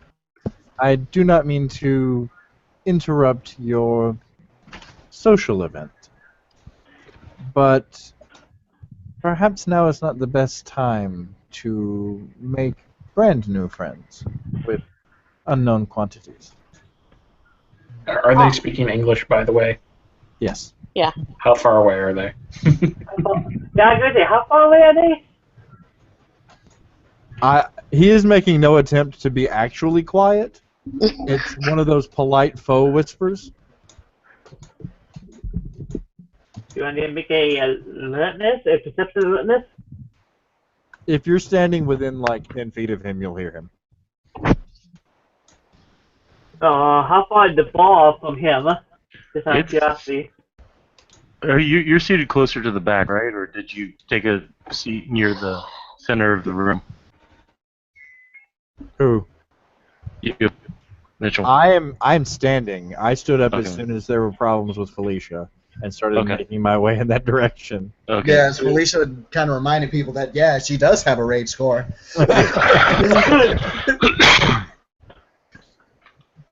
Yeah, she's not the only one. However, he doesn't seem to reflect it too much.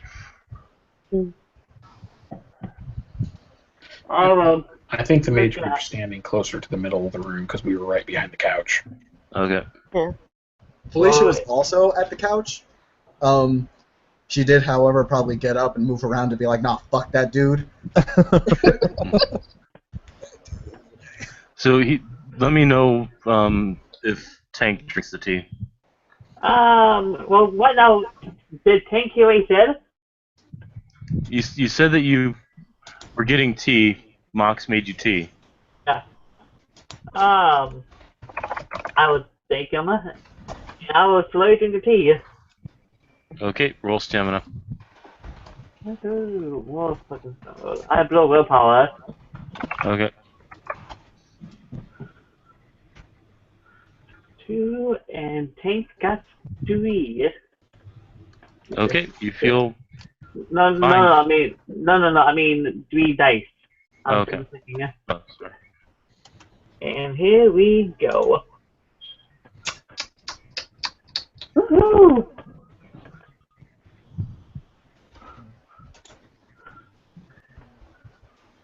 Let's see. That's one success. One success, yep. Yeah. Because the 9 and the 1 will cancel each other out, so it's 6. And my willpower? Oh yeah, it's the 2 successes. So you feel the need to urinate, but it's not a pressing need. Okay.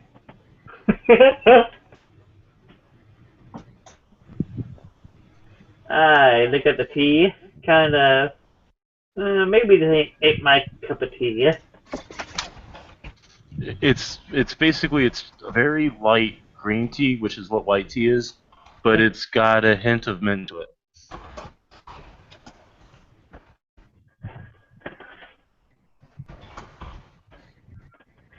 Am I the only one at the ball right now? Yep. I'm attempting besides to Mox, convince yeah. Hannah to stop talking to new people. But new people are nice. Technically, I'm not new. Yeah, I was just talking to Dimitri. Not new. Actually, you're talking to the Tengu, but we don't know he's a I Tengu. was talking to Dimitri. You were attempting to talk to Mr. Martin, I believe. One who none of us know anything about. But Dimitri seemed to know him. And I know Dimitri, so, you Mr. know. Dimitri, is this true? Beg pardon? Are you willing to vouch for this new Martin character? Dimitri tilts his head, looks at Martin. Like, what's Martin's reaction to this, Adam? Yeah, we're talking about you like you're not here, by the way. Well, yeah, Dimitri's, like, looking over. He's not... You can respond to it, but he's, like, looking at you right now. Martin inclines his head to Dimitri, offering the same smile he's been offering everyone the entire night. Well, yes, but, like, you would have heard what they were just saying. He's Hey, not just Mr. responding. Classroom. He's just keeping quiet and polite about it. Take this classroom. Everybody in the corner. Dimitri's kind of shrugs a little bit and Are says... you asking Mox if he's got anything stronger?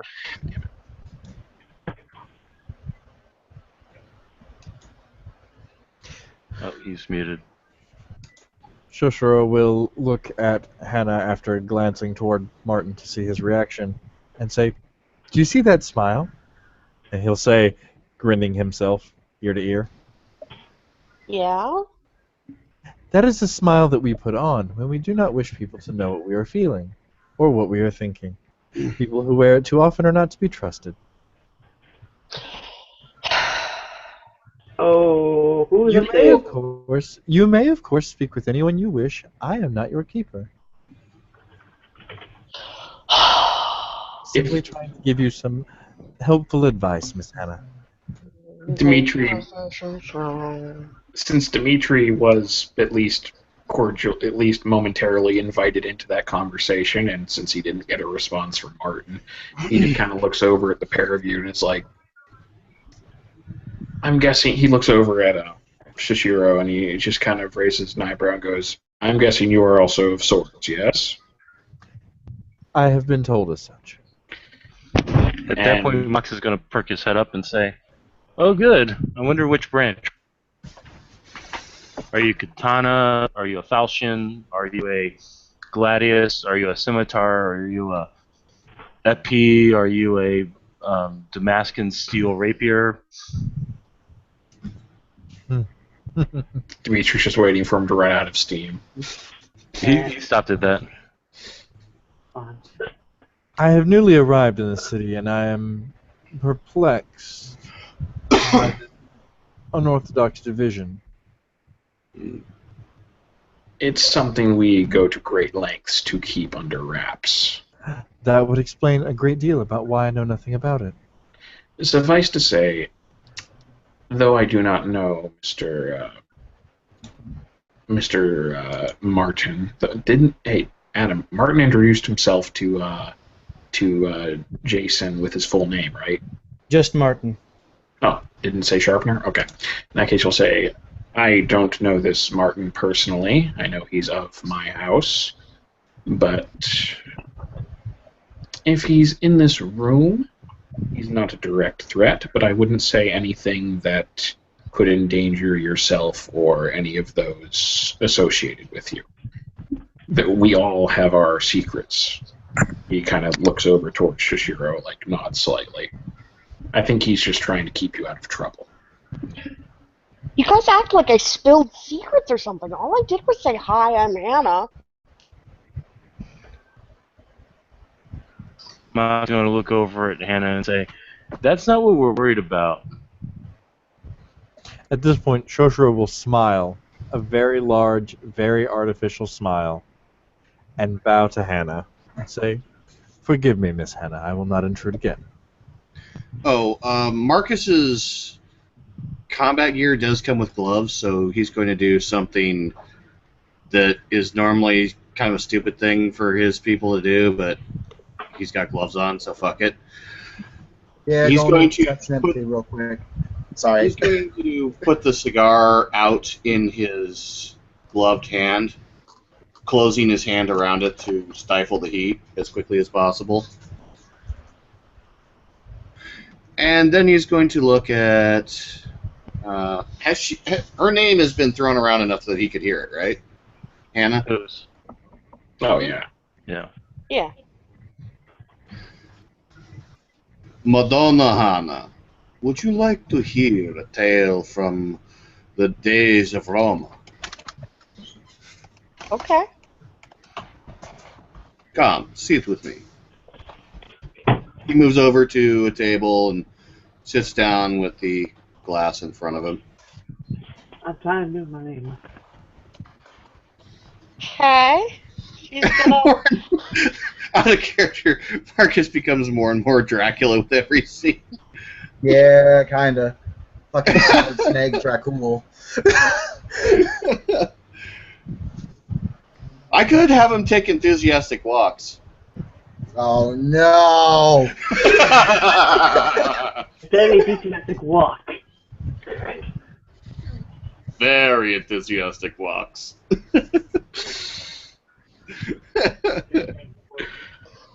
But yeah, Hannah will go and sort of sit a little delicately, where it's like she's not quite firmly planted on the seat. It's one of those. I If remember my someone name. sneezes, she'll like run away. But yeah, she'll listen. What harm is there in listening?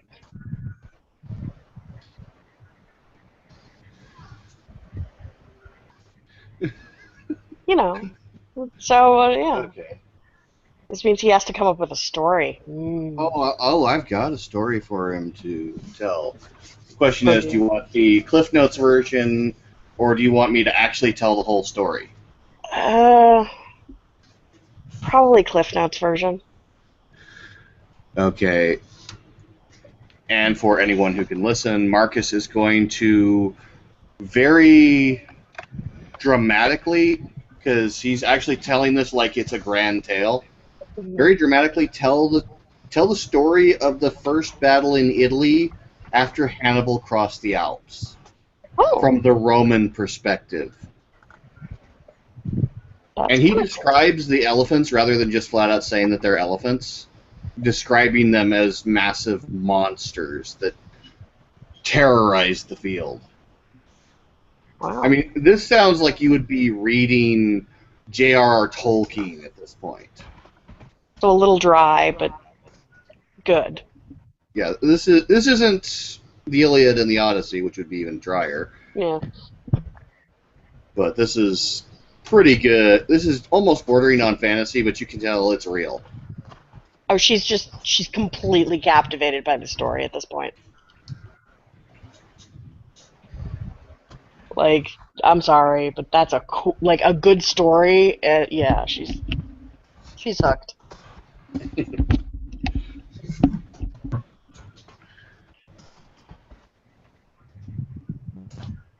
She's gonna ask, all the right questions and gasp at the right moments and no.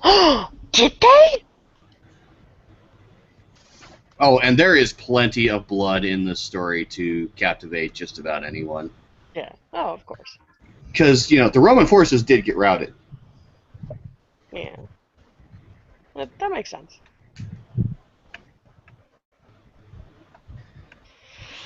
Oh my gosh. She's gonna be like exhausted by the time this story is over and a little shaken, but it's gonna be cool.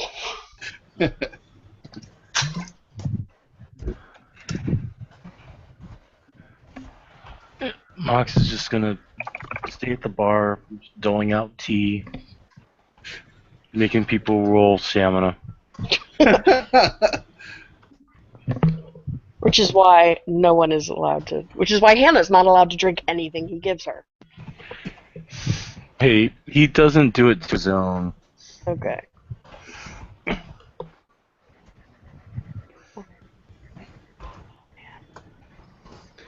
Alright, so Mox will look at Wes and say, "Do you want anything to drink?"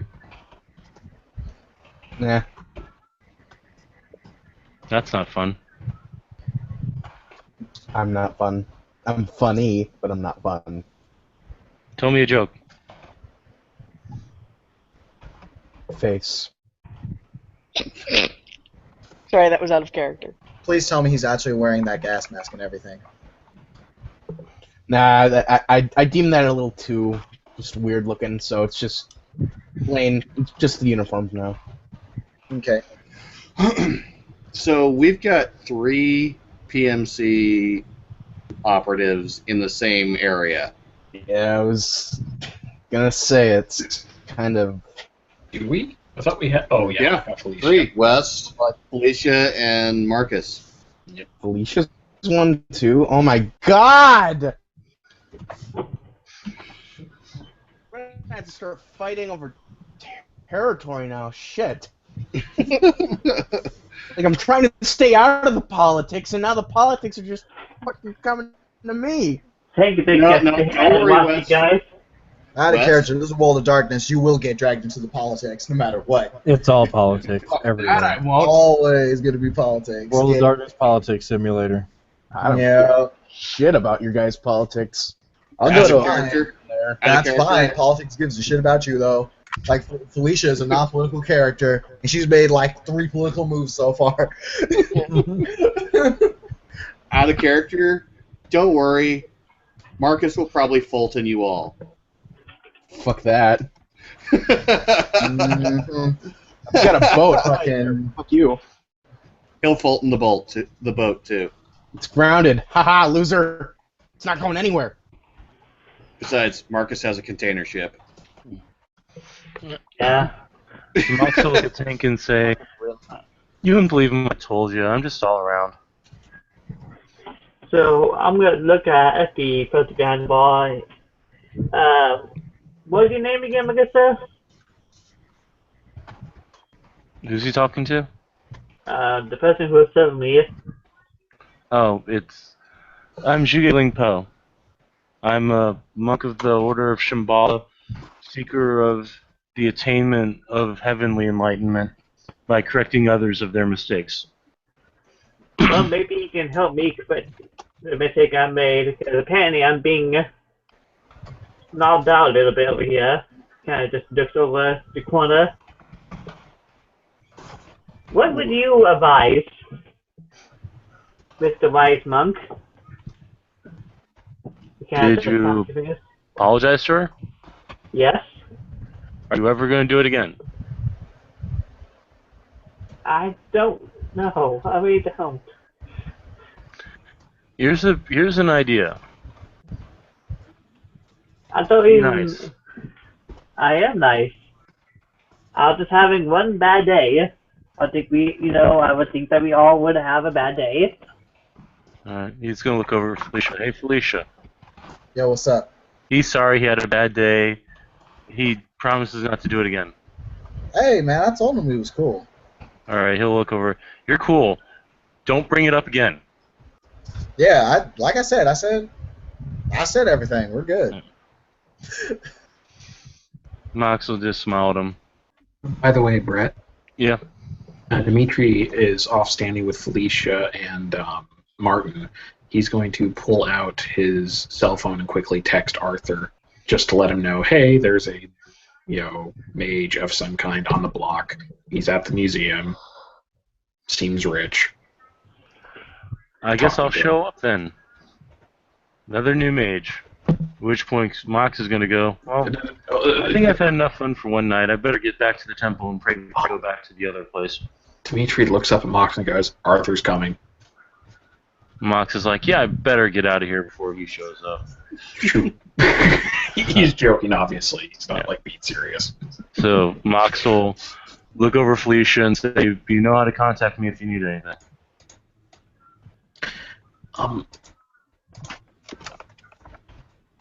Talking to Felicia. Oh, sorry. What did you guys say? Mox will walk over to Felicia and say, if you need anything, you know how to get in contact with me. I'm probably one of the few Shambhala monks with a pager. Wait, you gotta fucking pay. Man, we gotta hook you up with a phone. I'm supposed to be ascetic, remember? There's a phone at the temple. Okay, Felicia needs to roll to see if she knows what ascetic means. Out of character, it doesn't mean he needs some base. By the way, Timothy. Sorry, I keep saying Timothy. I know, Tim. But Dimitri's not like ignoring Felicia. He just got sidetracked. No, that's totally fair. No, okay. Like, Because Mox kind of it's one sidetracked her. thing. Yeah, no, it's one thing to get like sidetracked during a conversation and be like, whatever. It's another thing to walk up to someone, introduce yourself, and then like walk away. Like, he hasn't walked away Okay. because apparently he was standing next to you. yeah, no, like, she actually looks like quite perfectly calm now. Okay, cool. Like, everyone's like, don't piss off the Arun guys. Oh dear God. But yeah, okay, she does understand what that means, and she'll just be like, all right, I guess. I guess a page is good enough. He'll hand her the number just in case she doesn't already have it, and then head out. Catch you later. Later, everybody. Don't fuck up. And he'll walk out the door on that. And yes, it was once more Shambhala Monk using the F word. And while as Mox leaves, Marcus lifts his drink in a goodbye salute and takes another sip.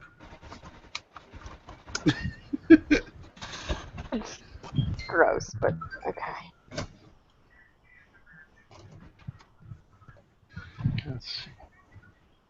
Hey, Marcus saw what Mox did. Yeah. Oh, you mean with the drinks? Oh yeah, Felicia saw that shit too, but she ain't gonna snitch. Marcus didn't either. He just had Mox pour him a drink. Yeah. Marcus is that asshole. No, all I'm gonna say is I've never seen venturing that well. That was some proper venturing. Okay, out of character, would you guys believe that I have been told that I play a Ventrue completely wrong? Depends on the venture type. I would believe that coming from people that don't know genre. Yeah. Yeah, Well, I was no, also like, told that, let's see, I'm not allowed to know things that my character would obviously know, because that would be spoiler. What? And, a few other just wonderful choice things. Those are stupid people. Yeah, stupid people They don't. almost destroyed my ability to play this character. Oh. That sucks, man. I'm sorry. yeah, That's no, why they- I am so happy to play him here. Trust me, you're doing venture right. No, they're yeah, not no, all. I dig it. They're not all about backstabbing each other and gaining position. That's what the Tremere are for. Yeah, no, you're just nobility, and you know it. Right. So there will be a ding at the elevator, and we'll walk Arthur. For people who've never seen him, and there's probably a few people in here who haven't. He looks like he's 23 years old. His skin is moonlight pale. His hair is silver. His eyes are silver. He's wearing a blue jean jacket, a silver T-shirt, blue jeans, and black boots. He's carrying he's carrying two bags around him. One smells like medicine supplies. The other one smells like marijuana. And for anybody in here who can sense spirits, you feel the presence of Luna's love surrounding this person. If you look at him in the umbra, let me know. I will look at Arthur, wave. He'll wave at Tank. How's it going, Tank? Going good. Do you by chance got any of those, those special blunts? He'll reach into his bag, pull one out, and toss it to him. Excellent, excellent. I'll look around for any, no smoking signs. No, there's no smoking signs in here. Light it up. I mean, come on, Marcus was toking on a stogie earlier. That was a different kid though. So, Light it up and walk over to the booth in the corner. alright, so Arthur's going to look around. He'll notice Felicia from... They've met before, haven't they? Arthur? Yeah. I think they've seen each other at least once or twice. Alright, so, yeah. So he'll nod his head to her and say, I don't believe I've met you. She'll kind of snap her fingers and say, I saw you around the museum a couple of times beforehand, right? Right, I'm Arthur Wainwright. I'm the speaker for the mages. Yo, Felicia. Alright. Nice to meet you. He'll Dimitri shake her still- hand. Dimitri and Martin are still standing with her, by the way. Okay. He'll then look over at Martin and then look at Dimitri. So this is the new person you told me about? Yes, his name is Martin. Alright. Arthur will extend his hand to Martin. Arthur Wainwright. Bani Verbena, Adept of Life, Adept of Spirit. Blessed of Luna. Speaker to the Spirits, and all-around purveyor of healing blundage. Martin extends his hand to meet to meet Arthur's. Careful not to grip too hard or too lightly in order to make the best impression. Right. Thank you. It's a joy to meet you. It's a joy to meet you, sir. I'm afraid I'm not so impressive that I have any titles.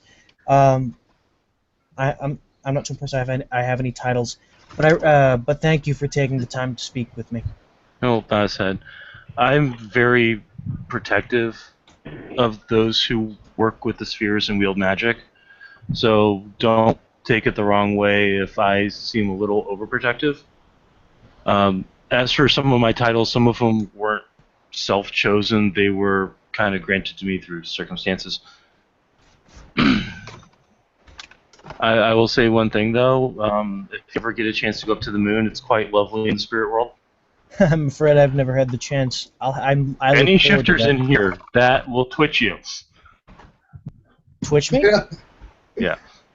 What does that mean, sir? That was out of character. I was saying, any shifters here, that will twitch you.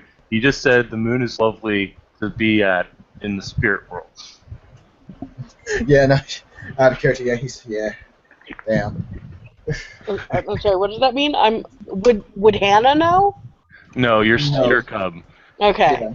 Okay. Then. You do know that there's something about this person that makes you feel warm, fuzzy. Warm and oh, well, in that case, she's totally gonna go say hi. Okay. She's gonna excuse herself politely from Marcus, but she's totally gonna go say hi to the drug dealer. Okay. Marcus is going to watch her, and of course let her do her thing. So, Mr. Sharpner, I'm. Since Felicia's like right there, she's cool with it. Sorry.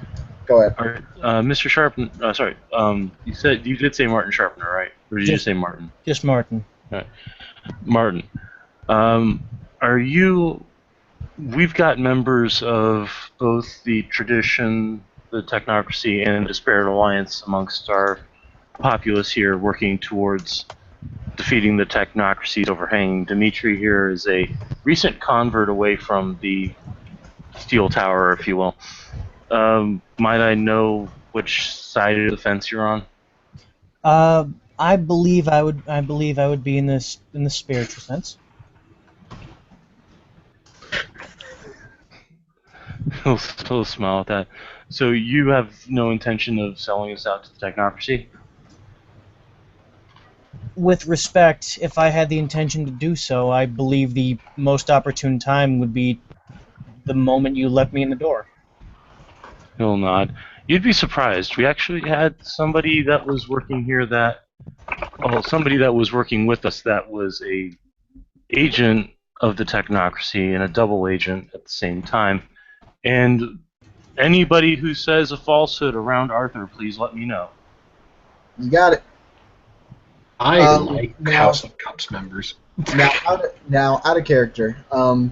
Is this working a la Truth of Gaia, where half truths and like omission is like permitted? It's Ring of Truth, which is Okay. entry 1.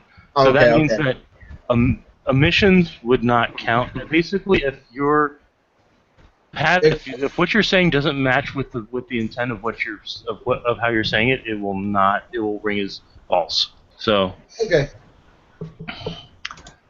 Oh, see. You said entropy. This is entropy 1 skill, right? It's entropy 1 road. So yeah. What if there's more than 1 point in entropy? Would the effect change if another character has that? Well, entropy, like any other magical ability or any other power, it scales with ability. So the more successes you get on an entropy, there are other roads for entropy 1, like sense weakness, but Arthur has ring it because it comes in very handy. At entropy 2, there are certain further abilities, like you can strike weakness, infect, things like that, and so on and so forth. So the more you gain in power in entropy, the more things that you can actually do.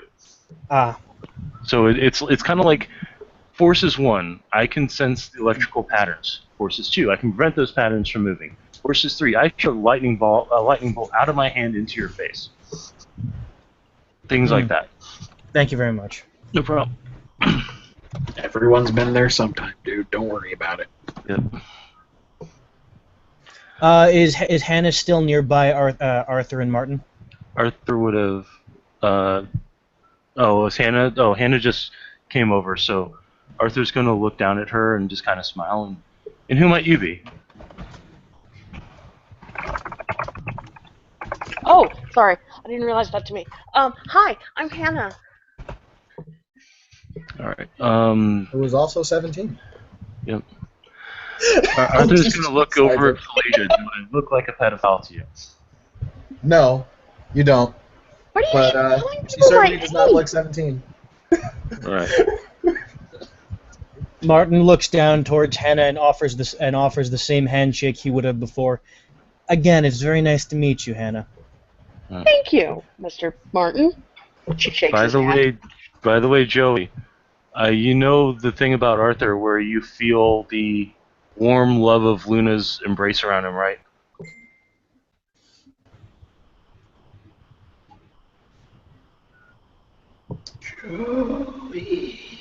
Oh, see, Felicia is right near Hannah, Martin, Arthur, and Marcus, right? Yeah. Yep. I figure I should mention the side chat going on between at least Felicia and Elizabeth is I suppose they're keeping it pretty quiet. Yeah. As long as they're not speaking in Gargs, that would make us look at them funny. Yeah. Nah.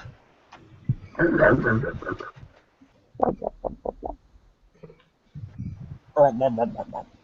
you go. Well, it's a pleasure to meet you. I'm Arthur Wainwright. Nice to meet you, Mr. Wainwright. Oh, call me Arthur. It's okay. I actually represent the mages in the city. That's cool. She's gonna smile a little stupidly because he just makes her feel warm and fuzzy. It's technically it's not him. It's Luna's presence. But yeah. He doesn't know the difference. Yeah. He came in. She felt warm and fuzzy. Like I don't. Do you out of character question? Yeah. I rolled my prime sight. Do you have any gnosis on you? Do I have any gnosis? I think I do. Yeah, you do. You at least have 1 point. All as right. a Hobbit. Okay, then I recognize the quintessence, and I recognize the pattern of the quintessence, since I can actually transmute it. So, he'll look over at Felicia, and the newcomer as well, and just kind of smile at her. How is Walls and Arrows doing?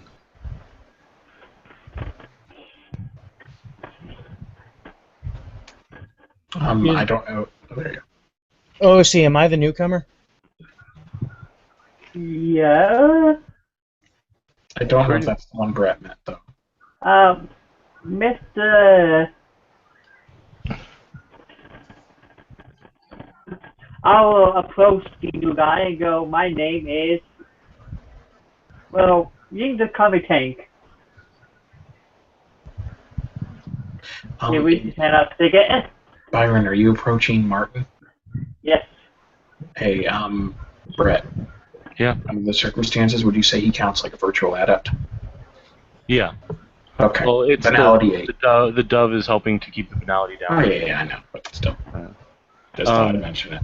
Just out of character to Tim and to Joey, the mage just asked how your alpha's doing. Oh, I thought she was asking that to I thought he was asking that to Hannah. I'm sorry. No, he looked at Hannah, then he looked over to Felicia and Elizabeth and asked how Walks-N-Ears is doing. Okay, yeah. If he asked that to her directly, yeah, Felicia will.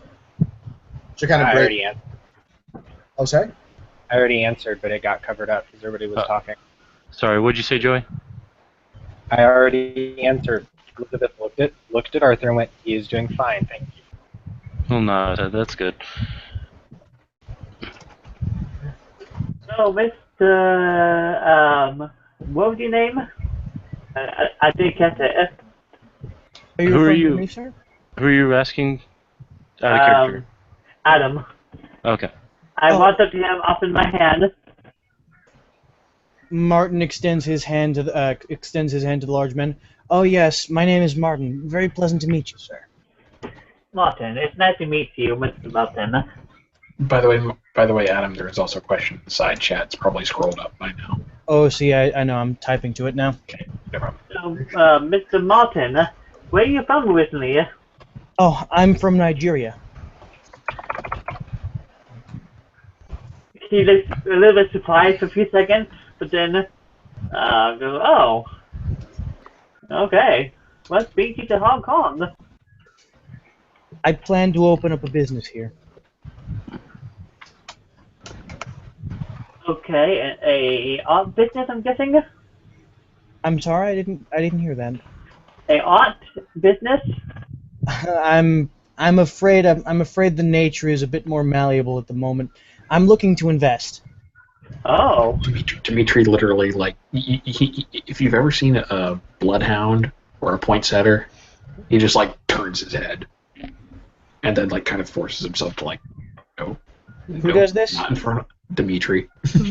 Arthur will kind of smile at Martin's words and say, "That's fascinating. I actually run an apothecary shop in town. Well, I ran it with a friend of mine until he died in a car accident."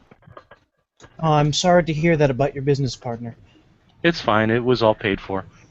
If you ever find yourself needing clean pharmaceuticals or herbs or of the nature, just he'll pass him his card. Dimitri helpfully looks over just as Arthur says that and just calmly adds to it, "or some really dank dope." Just says it with a complete impassive face. Martin nods sagely at the comment. I'm certain we'll be doing business in the future then. Arthur smiles and he'll actually pass him a couple of blunts. Martin leans over the man.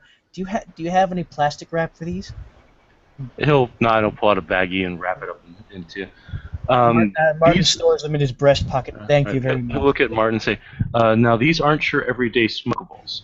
If you're poisoned, if you're injured, wounded, anything short of a lost limb, if you smoke the whole thing down, you'll be healed completely." Do they actually solve the munchies, though? No, but if you are drunk as hell and you smoke one, you'll not be drunk anymore, but you'll be high as fuck. Has anyone seen Mr. Jason? Mr. Who? He left earlier, actually. Or actually, no, he's asleep in the corner. I'm sorry, out of character. Oh, I believe he could have used one of these. Yeah, he could have. I'm just gonna look over at the corner and say, "What the hell? Why did nobody tell me he was over there?" Arthur's gonna pull off his jacket and cover up his best friend with it. I'll make sure I get him. He's probably not sitting far from Castle King, actually, at this point. Look at We've got a pile of KO'd characters right now. Look over at the group and say, "Do I want to know?" You don't. You really don't. I ordered him a drink. I ordered him a drink to thank him for the courtesy he showed me when I was let in, and I suppose it may have been a bit stronger than either of us expected. Drinks around here have a tendency of being that, I've noticed. Maybe we need to get Bill back here to barkeep, but from what I Yeah. understand, he's working with the king. By the way, Brett, in case you were missing the side chat, Martin just Awesome. answered Dimitri's question by saying he's in Nagoma. Okay. Should I make a roll for that, Mage Lore? Yeah. Sweet. You mage lore for everybody right now. Well, mage lore for the people with mage. No mage lord begin this month. Actually, I only have RD mages, so I'd have to like tap Cabal on that one. But can we have a Cabal roll? Sure. Give me 1 minute. I gotta do my roll first. God, I'm lagging so bad I can't even get the freaking dice roller to show up. Yeah, it's been doing that for me too. Do I need to roll OSC? No. Not for this one, anyways, because you already know what the Nagoma are. I'm just gonna. I can't get it to come up, so. I'll do it. What do you need? 7 dice. Okay. Applicable spec. Now it comes up. Oh, do you want to roll it instead? Because Dice Street hates me. Yeah, I'll roll it. I will walk over to some of the other new people that I have not seen. Oh, never mind. It's not working for some reason, so go ahead and roll it.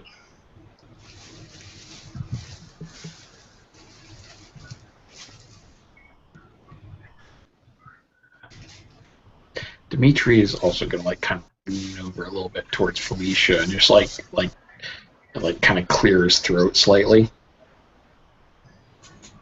She'll look over and And he's just going to like not say anything, but kind of like turn his gaze over towards her charge. Mr. Arthur, speaking of drinks, before I believe things got quiet for some odd reason. Would you like one? My treat. Oh no, thank you. I actually stopped drinking. Please forgive me then. I didn't mean to. I didn't mean to imply. It's fine. Everybody has their demons. I figured out how to beat mine. Out of character. Out of character. I don't drink anymore. I don't drink any less either.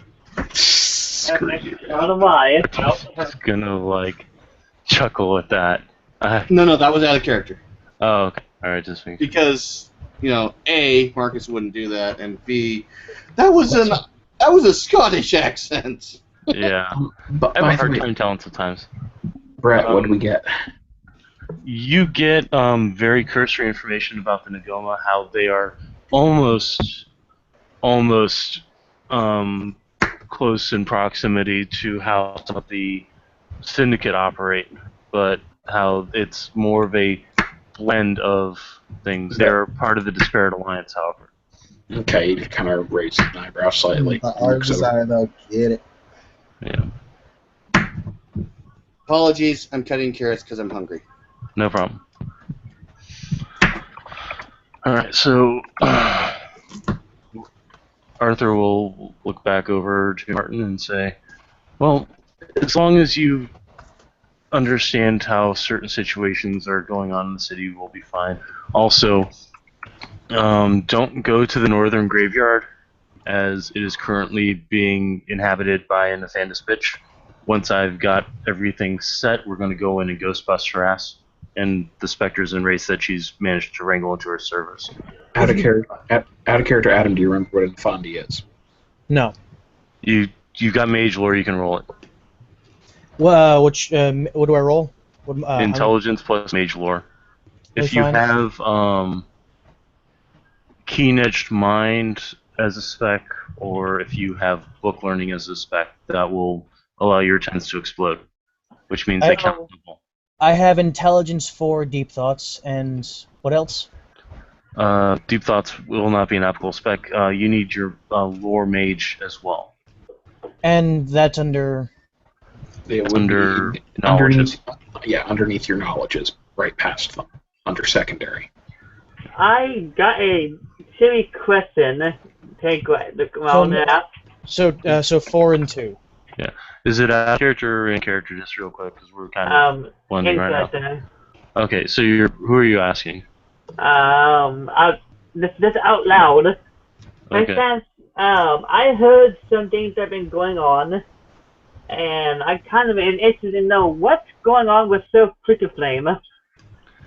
I don't know. Last I heard, your king made a deal with Peng, who's the leader of the race in the city, to leave him alone. However, that doesn't apply to the Spectres because the Spectres are, well, basically corrupted wraiths that have lost everything of their former selves and are given over to sheer raw angst and anger.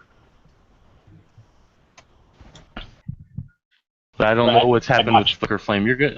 Last I heard, Lady Baroness Desdemona is under has control over him. He's a knight sworn under her. So there's that. Oh joy. Yeah. My kids just pay palms. Out of character, Brett, I have a botch to educate. Oh. You're doing what? I botched a rage roll.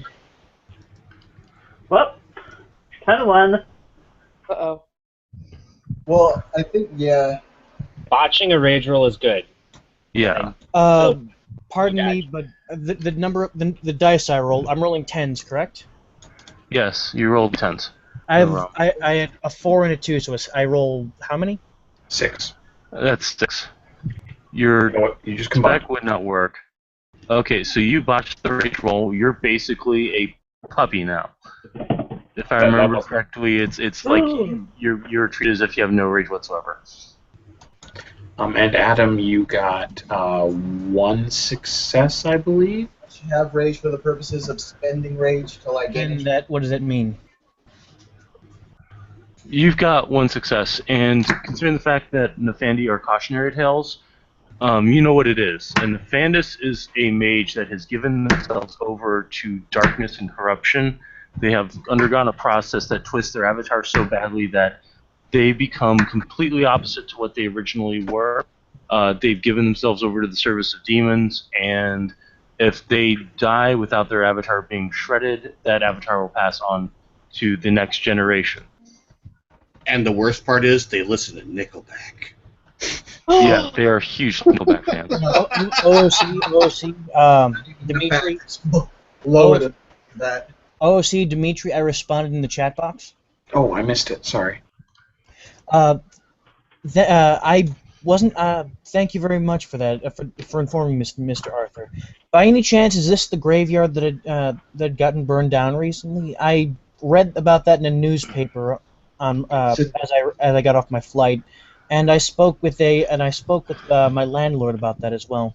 It's a different that one. was actually a different graveyard. The graveyard that got burned down was the Memorial Cemetery, and it was burned down by a petulant prick that destroyed everything that the race there were able to keep them intact. So the race there all became specters and are now being used to feed the demonic powers of the Nefandi in the Northern Graveyard. Also, something you guys don't know, but you should need to know. Those weird power fluctuations and the weird things happening in the northwestern section of the city, there's something over there called a Malfian. And the specter population in the city is causing it to wake up.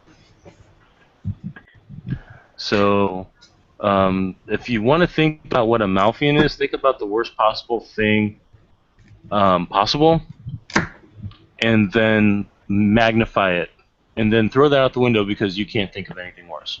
Malfians are so powerful that they can affect the real world with their presence. So Cthulhu. If Cthulhu were a wraith, yes. Lovely. So it's Hello Cthulhu. Goodbye. This is new information to me, Mr. Arthur. I was under the impression the spectral population at the burned graveyard was at the very least of a bit more benevolent nature. I'm quite concerned about this. Is there anything else you think I should know? Novatech is the current seat for the technocracy in the city. They have put up a wall around the city. If you attempt to pass through it onto the Chinese mainland, you will be incinerated. That's certainly good information to know.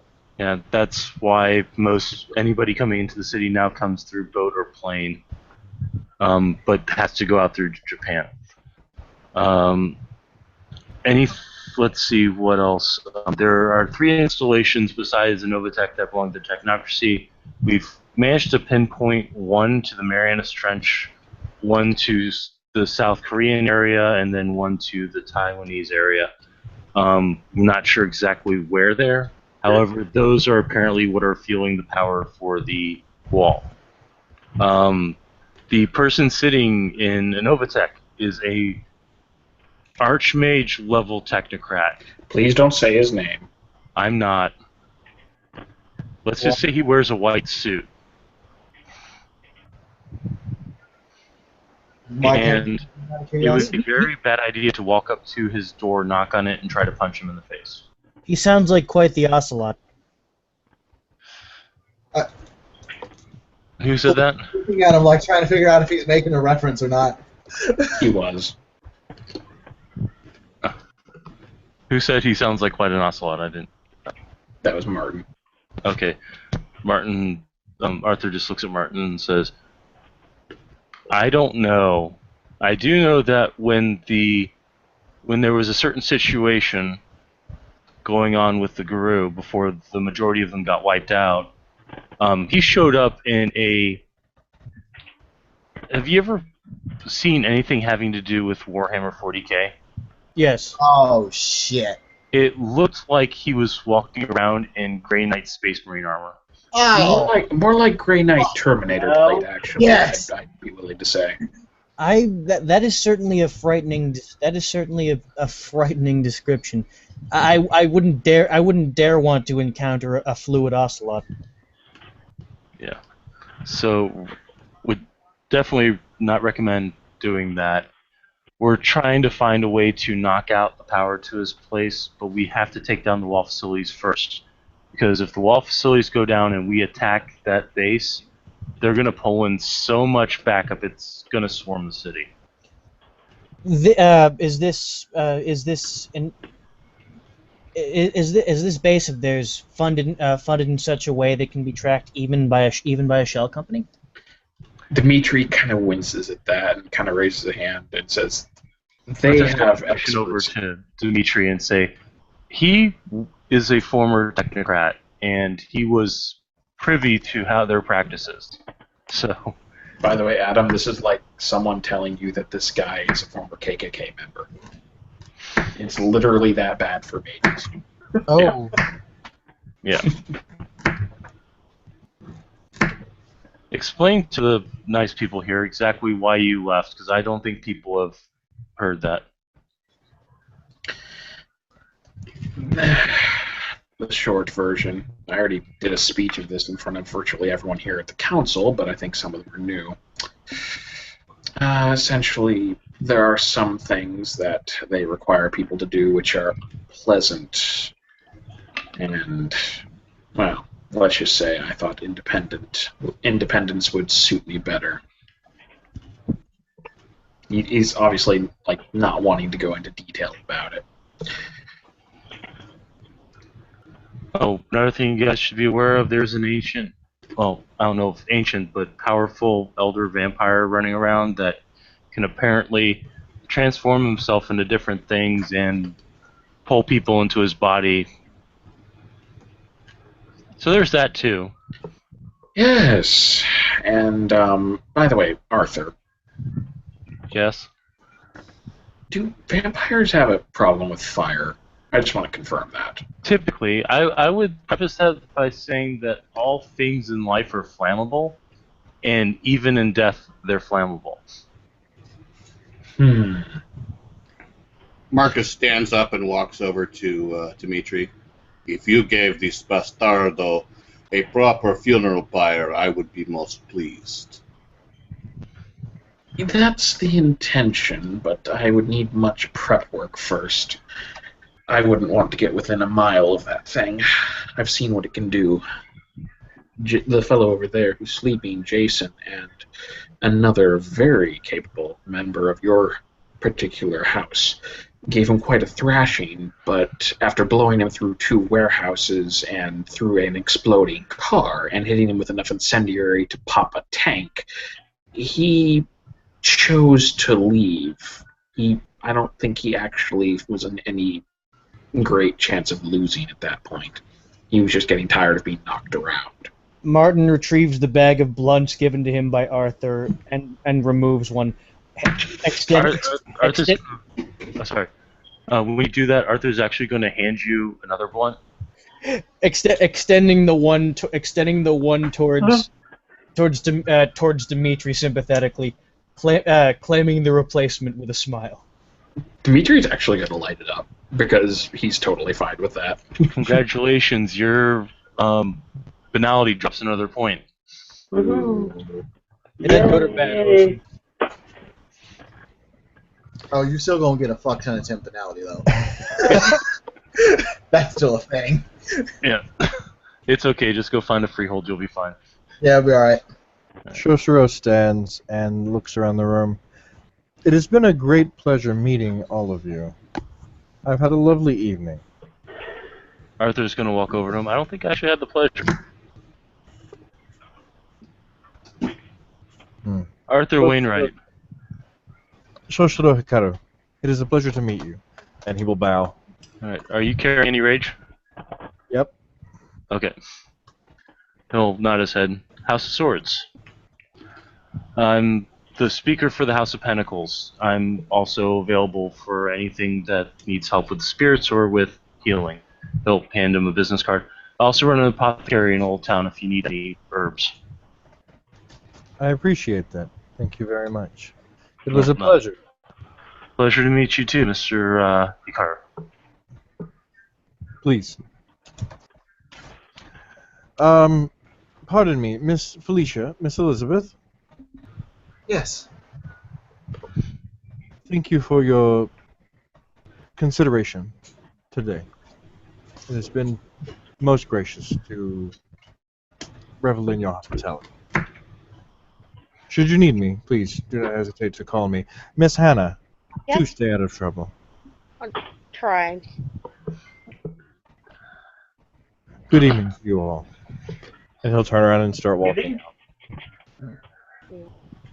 He'll nod his goodbyes to him, and then he'll look over at Hannah and say, he's right, you know, when I was your age, I was drinking heavily and smoking like a fish.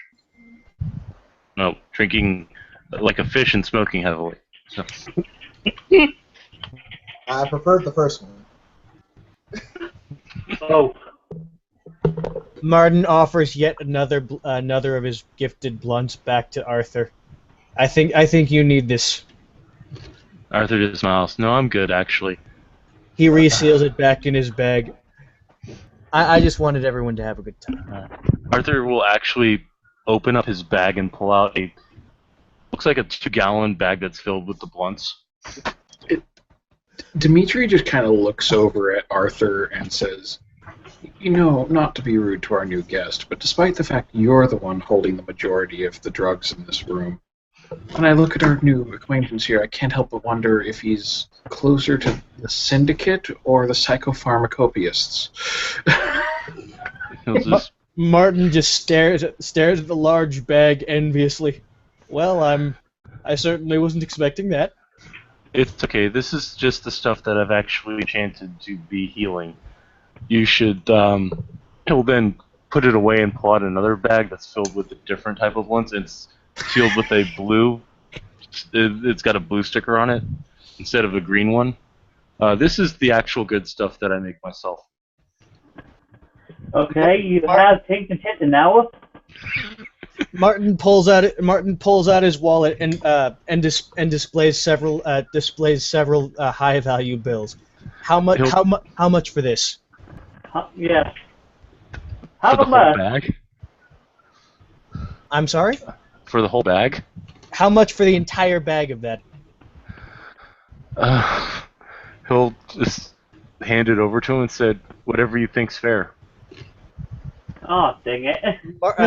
Martin pulls out the U.S. Three single bills, the U.S. equivalent of $300. He'll take it and put it in his wallet and just say, pleasure doing business with you. Martin holds up the bag. I have something I'd like everyone to share. Oh, God. Arthur just kind of chuckles at that and says, "It's your weed, man. Do whatever you want with it." Take a walk over. Excellent. Excellent. Marcus will look at the rest of the group. If anyone needs instruction in sword training or basic combat skills, I and my ship are available for hire in that regard. How many ounces are in a gallon, by the way? Crazy question. All of them. All of the- I'm trying to like math out like with a calculator. Like Dimitri's just sitting there trying to figure out how much that gallon is worth. How many ounces are there in a quart? I honestly forget. 8 ounces. It's so long. 8 ounces to a quart, 4 quarts to a gallon. There you go. So 32. No, I'm wrong. 8 ounces to a pint, I think. 8 ounces to a pint. How many pints to a quart? 2, I think. 2. Yeah. 128 ounces. Okay, so Let me just look up the conversion rate. I already got it. He just looks at Arthur and goes, street value of that is probably over $25,000. And Just letting you know. it's probably worth more than that. You do know where I grow it, right? I'm just saying the baseline number. I did say more than that. Martin tries to hide his smug look from Arthur. Arthur just doesn't. Arthur's completely nonplussed because you haven't seen what he's actually selling people on the streets. Oh, see, is it better shit, scary shit, or good shit? Oh, It's better, scary, good shit. It's scary. Yeah, it really is better, scary, good shit. It's not weed either. and Dimitri's got a brand new stimulant to give to the market. Martin gestures for people to come close. Let's share in this gift from Mr. Arthur. Three cheers from the most wonderful man. Arthur's just like, stop, you'll give me a complex. Dimitri just kind of looks at Martin a little bit and is like, okay. But he's already smoking one, so he's just like, I'm good. And for the complex man, a complex is fitting. For the simple man, a compliment will suffice. By the way, I'd just like to remind people, he does have Charisma 5 and Social Merits. So, yeah, this is coming off a lot less over the top than it might sound. Just letting you know. Dude, smoother than a stick of butter. Yes. Yeah. He's actually smoother than Dimitri. I'll light up a blunt. That stamina roll, because that is some of the. You're smoking the best strain of weed possible, grown in the presence, almost on top of a nature node. So tens, right? Yeah. Oh Jesus. Weed. So this is the dankest weed. Okay. How is it? Weed. How is this? 2 successes. 2 successes. You're buzzed. Tank is high. Off the first puff. So, Marcus is going to look at the blunt strangely, shrug, and he'll try it out too. Will it even See if work it for even a affects vampire? him. Oh, see, damn. I think everyone has a new favorite person on the first day. Yep. Marcus is just doing an experiment at this point. Martin gestures towards There's Felicia. like a bonding moment going on in the back right now. Martin gestures toward Felicia, Hannah, and the newest woman to arrive. Ladies, would you like to join us over here? I can tell you there is absolutely enough for everyone. No, we will be fine. Marcus will. There's no actual effect on it. So you inhale it, it sits inside your lungs, and then it gets expelled out. That's about it. Marcus just kind of looks at it, shrugs, has about the same effect on him as tobacco does, so he doesn't give a shit. Yeah. But the only tobacco reason looks cooler. the only reason he even smokes at all is to help train down Rod Shrek. Okay. Smart thing. By the way, everybody who's smoking will notice that once the smoke that they exhale gets within a foot away from their body, it dissipates as if it was just not there. Martin stares at the effect of the smoke intently. The Snoop. Yeah, The Snoop, more like. correction, the Snoop. It's canon now. Just staring at it with red-eyed paranoia. I don't know what I was expecting, but it wasn't this. Arthur will just smile at him and says, there's wards that I placed around the entire building that will prevent harm and protect others from the effects of offensive things. So smoke is dissipated. I can't get it to work on flatulence, though. That's Flatulence aside, would these wards prevent the scent from seeping into my suit? no, because it's offensive to others. Ah. But at the same time, you can rest assured that no offensive supernatural abilities can be used on you. You cannot be harmed. If you should be harmed, the wound will close almost instantaneously. That's a great way to kill my buzz. No. I mean, it's still, your buzz is still going to affect you. I suppose if it killed me, it would still kill my buzz. Yeah, if you died, it would kill your buzz, definitely. No, you just have a permanent buzz in the afterlife. I should ask Ping if that actually happens. That'd be fun. I'm glad I could get everyone thinking.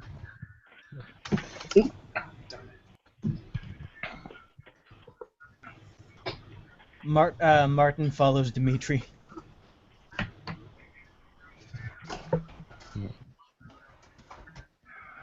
So, Arthur's gonna go behind the bar and grab himself an orange soda, pop it open, and take himself a drink. Marcus looks over the half-smoked blunt at this point and goes, "This has a different flavor from what I am used to, but I do not see what all the fuss is about." Well, not that I ever advocate that sort of thing.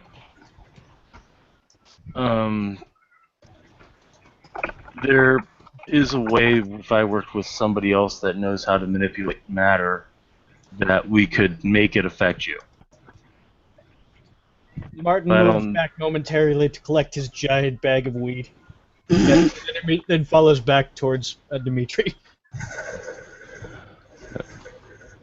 He's got Hulkweed. I'm gonna look at the thing. Is there by chance any food here?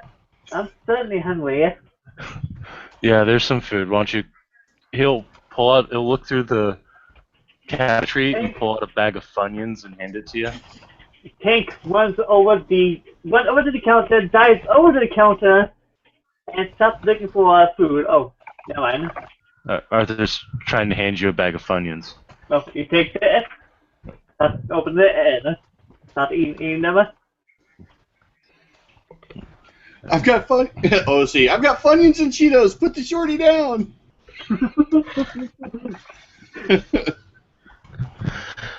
Oh, God. Arthur's just like, unfortunately, I don't think we have anybody here who specializes in matter that can work with my paradigm.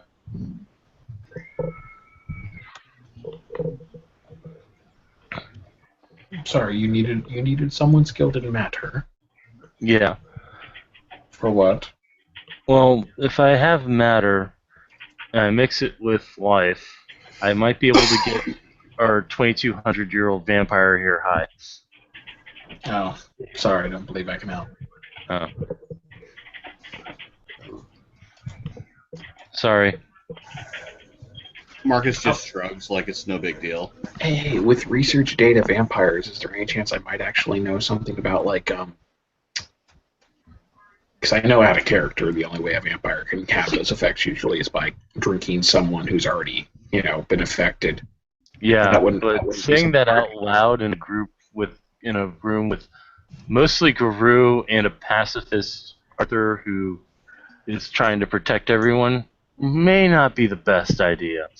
What, telling them they can get high by drinking people who are high? Yeah. Because you're basically advocating, here, take this weed, have somebody smoke it, and then drink them. No, he's not advocating it. He's explaining that's the only way it would ever happen. Oh.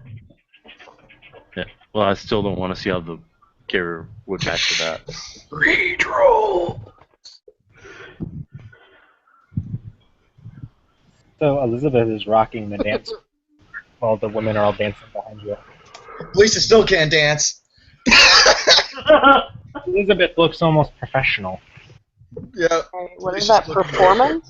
That's all right. Yeah, it's dexterity performance. Yeah. I'm down performance. Martin finishes his conversation with Dimitri and begins to move towards the dance floor. Why do I Arthur's feel just like there's watching a... people Ooh! dance knowing he can't do anything. What's that? Arthur just watches people dance because he knows he can't dance himself. What are the stats that affect dance skills? Dexterity and performance, or dexterity and athletics. Yep. Where is performance on the sheet? It would be a skill. Oh no! Wait, you are a mage. You have the art skill. It's a talent rather. Okay, so I don't have either. I have zero art. We just rolled dex. Athletics. I have athletics. I have athletics 1, dexterity 2, stamina 2, and strength 2. All right, so it'd be dexterity 2, athletics 1. So you'd roll 3 dice. Thank you. Please clear your dice stream before you do that, though. Thank you. No problem. I just always feel the need to remind people of that sometimes. I think. Are we adding athletics? Yes, you can add athletics if you have athletics. Sweet. I think I only got 1 success. How'd I do? Brett, look at my You've got some rhythm. Brett, look at my screen. I see your screen. What the hell? You could win, so you think you could dance. Oh, nice. That's a really nice shot. Wait, is you on good read or what? No, that's just Dex Athletics. Yeah.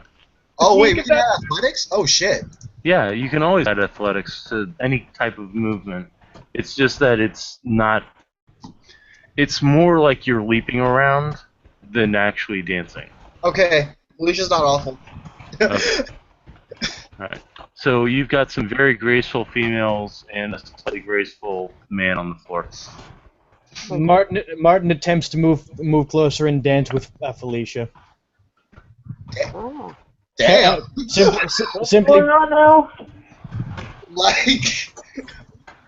I said graceful, not grateful, Joey. Thank you.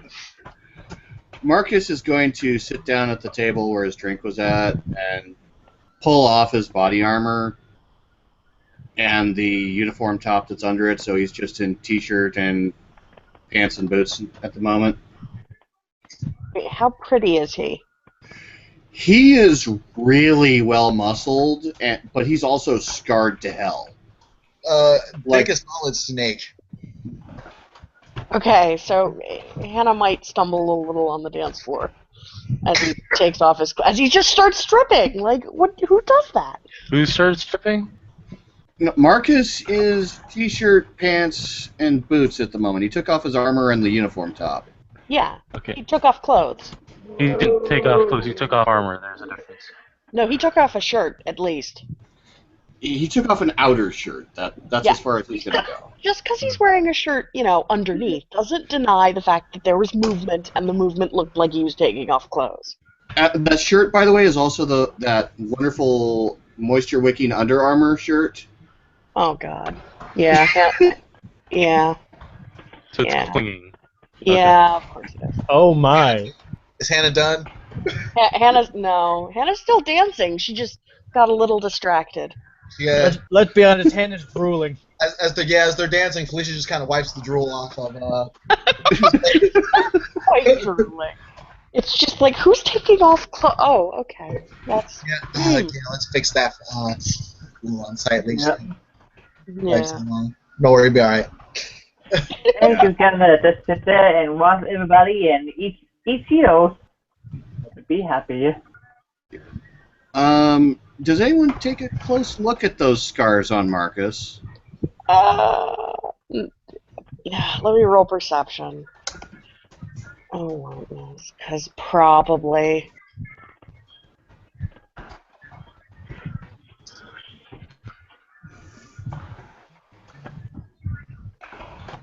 What's the difficulty? 5 or 6? 6. Okay.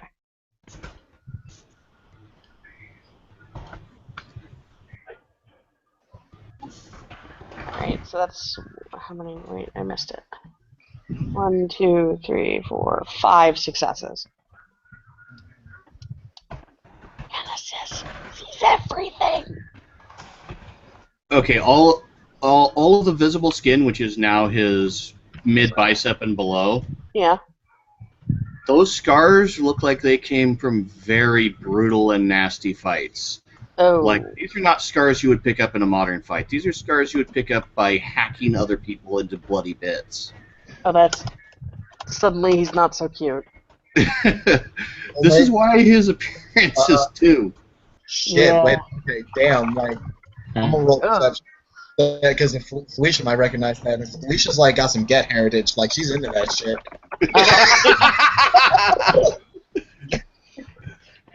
Arthur is sitting in a couch over by where Jason and Castle King, over where Jason Worley and Castle King are snoring. Huh? You're still there. You're on a Castle King is still there. He's just propped up on a couch next to Jason, and they're both sleeping. So. Am I sleeping? Yes, you are. Okay. We haven't gotten to the point of putting items on you yet. Yeah, no, Tank's still awake. Castle King's sleeping. Oh, okay. Anybody over there that understands? Well, actually, I don't think there's anybody. The only person in this room right now that would understand what Arthur is saying is asleep. So, anybody with natural linguist who wants to try to determine what Arthur is actually saying. God damn it, I'm not playing that. Oh.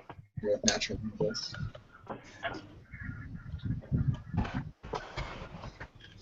And for anybody watching, he's saying these things to thin air.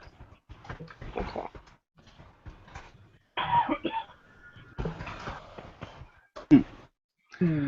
Yes, you're probably high enough to think you dance well. I'm gonna attempt it. All right, make a Dex Athletics or Dex Performance roll.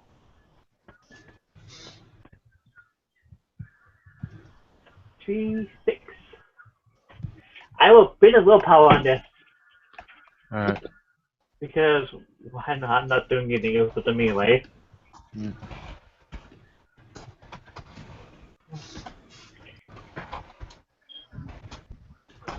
Oh God! You didn't botch. No, that looks like a botch. Well, he spent a willpower, so Okay. technically has one success, which is not a botch. It's just a failure. It's a spectacular failure. I'm gonna say that you're doing the Carlton. Yes. Yeah. It's not unusual. I'm sorry, that's an epic success. Alright. No, Actually, it's an epic success if you pull it off. He's not pulling it Those off. of you that are watching this, It's an epic success if he does the Carlton with like all crits, and that's what makes panties drop. Yeah, right. all right, guys. For those of you that are actively watching this exchange between Felicia and Martin, you may want to roll perception empathy. Oh yeah. That's happening. Did I roll? Arthur is currently oblivious, so. Should I roll because I'm not sure what I would need or what. This more since you just met her, I'm not sure you would be able to get a great read on her. Like, Like Hannah probably could, especially with those 10s I'm seeing. Elizabeth definitely could. What's the difficulty? Standard, so it'd be 6, I think. Yeah. Okay. Yeah, I got 3 successes. Yeah, Felicia's never been like. This looks a lot like she's getting hit on. She's getting hit on. You're pretty sure this has never happened to her before. Hannah is so gonna drag Elizabeth away and give them room. Be like, dancy, dancy, dancy in the right direction. While keeping an eye on her. Just, you go, Felicia. You go. Elizabeth isn't even paying attention. She's just obliquely dancing near them. Yeah, no, Hannah's gonna try and, by drifting away, she's gonna try and get Elizabeth's attention enough to, not guide her away, but lure her away. Ain't gonna work. She's just gonna watch you and keep dancing. Like, in between her flips and shit that she's doing, she'll just be watching Hannah, but she's not going to move from where she is. Okay. Yeah, I don't know if Elizabeth made the roll. Did she? She made a roll and got a 5. So no, she didn't notice. Oh, okay. Okay.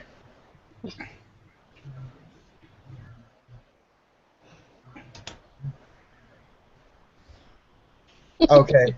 Yeah. So we just kind of sitting there trying to figure out what the fuck to do. Most people that have attempted this, you have to just beat the shit out of. So it's a very confusing thing. Martin falls after a particularly uncoordinated dance step. He looks up at Felicia with a severe blush on his face. No, she's gonna try to catch him. Because Aaron. I mean, athletic. Should they roll for it? Call it, DM. What are all these cherry blossoms doing here? She just barely. With that roll, just fluff it. She can catch him. Go ahead. You go ahead and do the stage for that. Okay. Yeah. No. She catches him. That happens. That's a thing. Martin just locks eyes with her, turning cherry red, not helped in particular by his bald head. Yeah, Felicia also does. She kind of freezes there. Stands to know for Martin, Felicia has a very, very tight grip. For a surprisingly tiny girl, she's only 5'6", barely. Martin reaches for his wallet and attempts to hand her his business card. There's my number. Oh, wow. Damn. Marcus, who is oblivious to the modern trappings of romance, is trying to fix his damn armor. Oh, that's so cute. From off in the corner, you hear glass breaking. What? Okay, hang on. I need to make a dice roll. Yeah, Marcus is looking up at this point. You see Arthur is slumped in an armchair, and if he could look paler, he does. All right, yeah. So Felicia. Beth is darting with the sword right there. Definitely enough for her to at least push what the fuck just happened to the wayside, at least for now. Arthur, you good? What's up? I just heard from Eagle. Charlie's dead. Sorry? Charlie was a member of your group. One of the few that survived the issue with the BSDs, Sabisi and the Technocracy, like Walks and Arrows and Bosco did. He didn't listen to me. He went off to find Owl. Without me, without anybody who could talk to Owl, without a silent strider with him, and now he's dead. If you'll excuse me, and he'll stand up. He will. Let me see if I can actually pull this off. Elizabeth is just gonna put her hand on Arthur's arm and just quietly ask what tribe. So Arthur will nod to Elizabeth and say, "Thank you. You should let Walks and Arrows know. I need to get my friends home." Using what looks like uncanny strength, Arthur picks up Jason, slings him over his shoulder. He'll then look at Dimitri. "Do you need me to drop Castle King off at your place?" If you wouldn't mind, because I He'll wasn't going to leave just yet. He'll then pick up Castle King. Wait. You do know there's a new location, right? Yeah, you sent me the memo. Good. You actually read it. Yeah. He'll then pick up Castle King with the other arm. By the way, this guy is average at best, and he's picking up 2 other fully grown men with one hand and slinging them over his shoulders and carrying them out. Martin goes slack-jawed, either from the effects of the marijuana or simply from the awe of the displays of strength. Yeah. Have a good night. I'm sorry for your loss. He'll nod his head and walk outside. And that's 1 dice of docs because that's successful. And I will take that as soon as I get home. Oh wait, actually it goes off now because I succeeded. So as you see him walking to the door, you see him flinch, and there's a bruise on his cheek. Anybody here who's ever dealt with Paradox knows what just happened to him. And he'll head downstairs. Alright.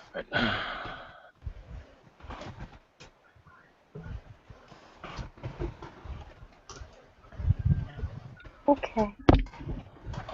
And there's still music going on, people. Some music. No. Marcus looks towards Felicia. I hope your comrades spent their life well. Same here. Yeah. Martin looks to Felicia somberly. Anything I say or do from this point on would just seem opportunistic. I'd like to buy you a drink and maybe hear a little bit about the people you've lost. But I don't want anything tainted by sleaze. I really do apologize if it comes off that way. Hannah's gonna turn off the music. It takes Felicia a couple seconds to actually, figure out what the fuck she's gonna say, and she says, okay. There's very little I'll actually be able to talk about, but yeah. If you have any tales that you can sing of your friend's life, I would be honored to hear them. As would I. As would I. If you allow me to listen. Felicia looks at Tank, and Tank feels that he just got some respect points. BRB real quick. Oh, see, hold the door. Oh, God. No. Oh. There needs to be a Hodor doorstop in this place. Oh. No. I'm going to build one. His You name will be Arnie. pull the doorstop out from under the door. Hodor!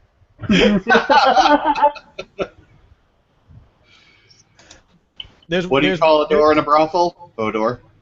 Oh. There's a Hodor doorstop at the ladies' room. Pull that one out. Hodor.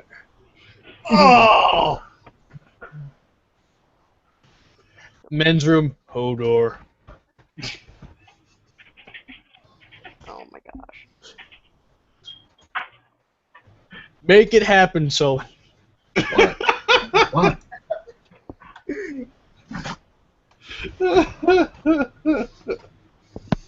Oh, Elizabeth by this point is just right behind Felicia, like not touching her. She's just right behind her, looking at her over her shoulder. Did Martin like leave the room? Martin's still there. He's just clamoring to himself awkwardly.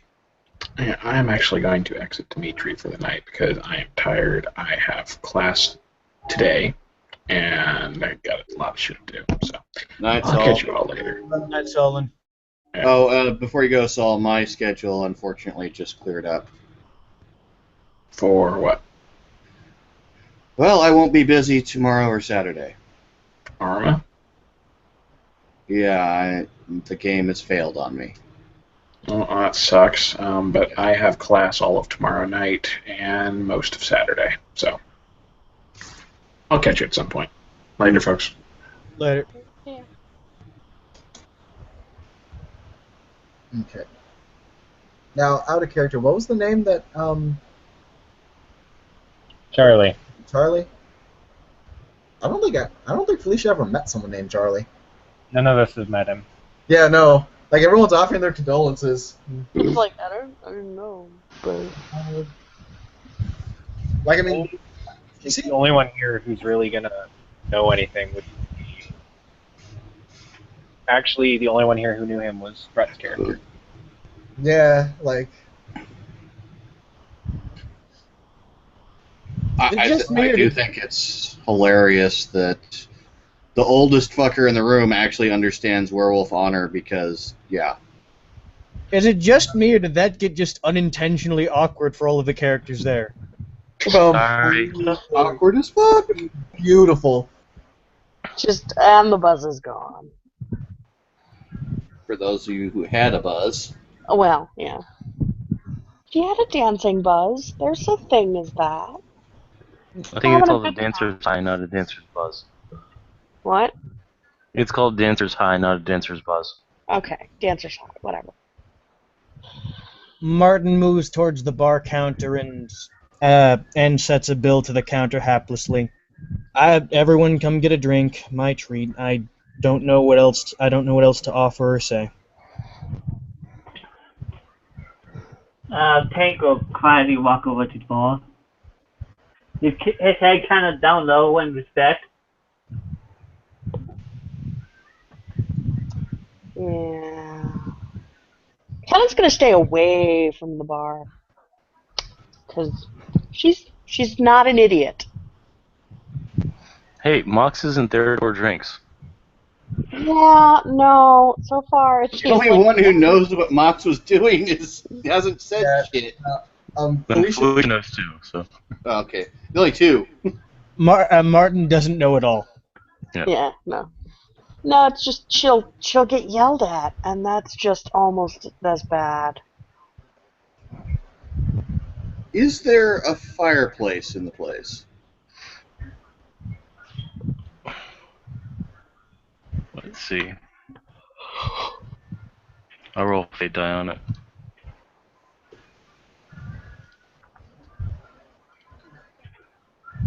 Nope. Okay. Marcus looks around, sighs, "It is a pity there is no fireplace here." Yeah. She's not going to be that bitch right now and be like, no, there's fireplace here everywhere, guys. Martin clings to his giant weed bag covetously as the fireplace is mentioned. Oh God. But yeah, no. If since Martin did call everyone over for drinks, Felicia will just say, "I'll just take a root beer. I don't really drink." Elizabeth just does the finger motion for get over here to Hannah. Oh, she's moving. Are you all right? Sorry, say again. Yeah, I'm good. I'm all right. Yeah.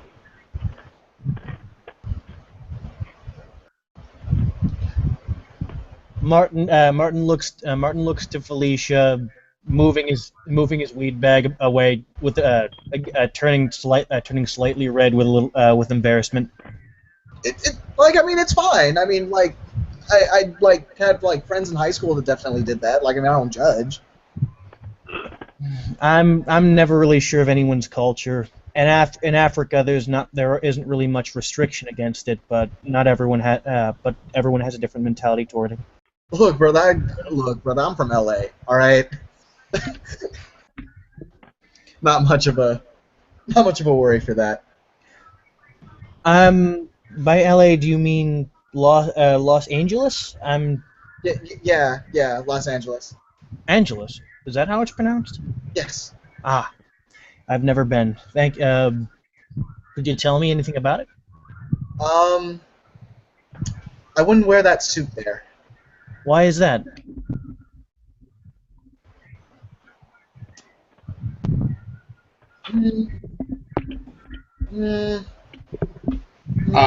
See, I'm just imagining Felicia trying to go, how do I say this without it being a rap song?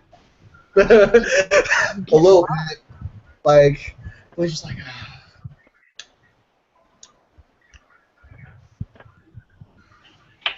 Definitely a very unpleasant sometimes. Felicia will just say very vaguely. I understand. What do the people look like in Los Angeles? Felicia just looks around the room. Kind of like this. Do you mean yourself? Do you mean the people around us? Like everyone. There's a lot of everyone there. Then I'm glad someone is here.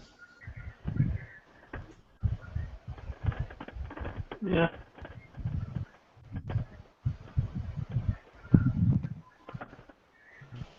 Elizabeth finally stops staring at Felicia to glance over at Hannah.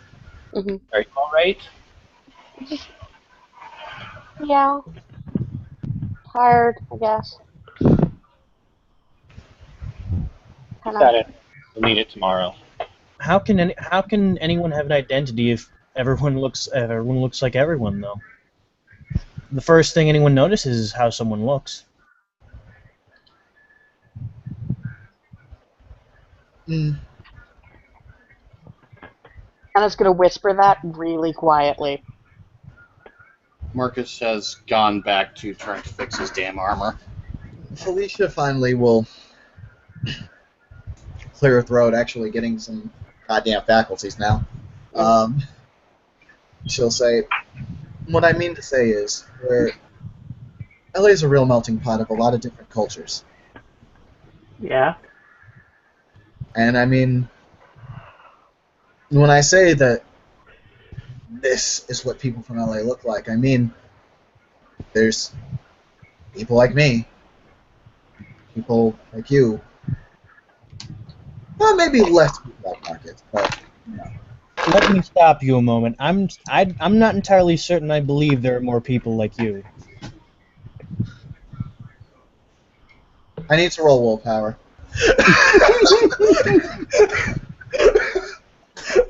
Oh my! Yeah. I gotta ask. What will happen if she fails the roll? We'll see. Oh my!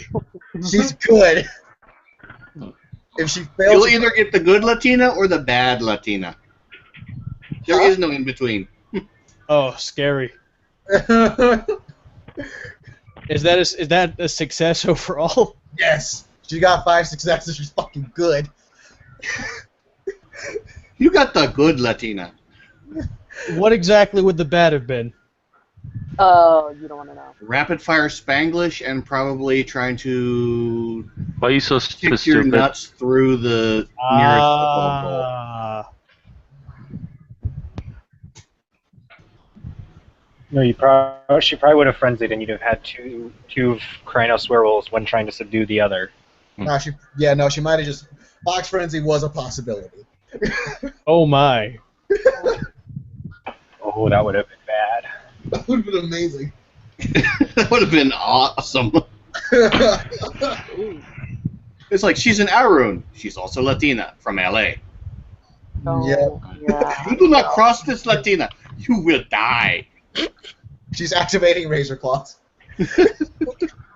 Just because I'm out of PCs to mess around with, door to the elevator will open and out will walk a very young-looking, very tall-looking individual wearing combat fatigues, looking around. And number 4 in the PMC list. And now we have the convenient subject changer. Felicia says out loud. He's just kind of looking around curiously. Someone told me my apprentice was here drunk and asleep. Which one? Yeah, I say which one? There was like 4, 3. That would be Jason Morley. Yep, there he goes. She'll Yeah. point him out. Sir, Mr. Jason was collected by Mr. Arthur quite a few minutes ago. I believe he left with him. Okay, I am obviously. Oh, that is just great. I'm sorry? That's just great. I hauled my butt all the way over here from the night market to get him, and he's gone. I received Mr. Arthur's business card earlier. Would you like me to see if I can't call the number on it? No, I've got it. It's okay. All right. I just don't know why, but this is the last time I listened to a data spider. It's known by the others as Slowpoke. Makes sense. Well, sorry to bother you. Oscar's going to adopt that thing. Sorry to bother you, folks. Have a pleasant night. Do I smell weed? Would you like Arthur was here, so obviously I smell weed. Would you like some, sir? Oh, no thanks. I never touch this stuff. He'll look over at the assembled group and... Did I interrupt something awkward? Oh, you have no idea. Don't worry about it. Your presence is very much appreciated. Oh, if anything, you have dismantled the awkward. Oh, I've never heard my presence being appreciated before, unless it's, based on something or blowing it up or making it not exist anymore. Just based on your clothes, I can adequately call you Captain Catharsis. Thank you. I haven't been called a captain since... It'll come to me, hold on. Keep working on that. You'll finally get that promotion to corporal, Mr. Obvious. He just kind of laughs at that. You're interesting. Walk over to him, extend his hand. Adrian DeSalle. Martin extends his hand to meet that. Martin. Please call me Martin. It's very nice to meet you, sir. Is there anything I can roll to see if Marcus has heard of this guy? Sure. Do you have history? Oddly enough, not. That's probably a not yet. Do you have mage lore? No. Alright, then roll straight intelligence. There's a slight possibility you've heard of him. Okay, intelligence is 3. Alright. Can I give it a It's going to be a difficulty 8. For me? Wow, there's a 10 there. Yep. Okay. So I'll handle Marcus first, and then I'll handle Martin, because you're going to get different information. Okay. Marcus has heard of an individual back when Marcus was still, running around as a vampire before he got bored and went to sleep. He'd heard of somebody in one of the mage factions, an initiate, still hasn't been fully awakened yet, by the name of Adrian DeSalle. He's a Gaulite, and this would have been about 1,800 years ago. So this is like right before Marcus went to sleep. Yeah. Marcus actually looks up when he hears the name and says something in Latin. If it's a language that exists, he knows it. Okay, then what Marcus just said, for the benefit of the ST, is that can't be the same person. He'll respond in Latin. And which person are you referring to, good sir? Okay, continuing the conversation in Latin, all you poor other PCs. Sorry. Okay, Marcus at least understands the can she at least understand that this is conversational Latin? Yeah. Yeah, it's pretty clear from the tone. Yeah. Anyway, let me just get to Martin real quick.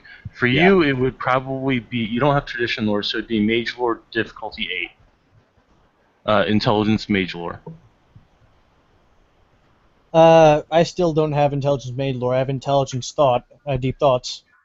No, I mean, Mage Lore would be a different skill. Mage Lore is a secondary skill. Or secondary knowledge, rather. It's something you should have because you should have come into game with it. Alright, so that's 4. I have high ritual, and when did I get? I have high ritual. Will that help at all? It's a talent. No, High Ritual is used for acting in concert with other mages that share your paradigm. Alright, so mage lore and intellect. Yes. Difficulty 8, so that means I'm going to roll 6 dice. Yep, go ahead.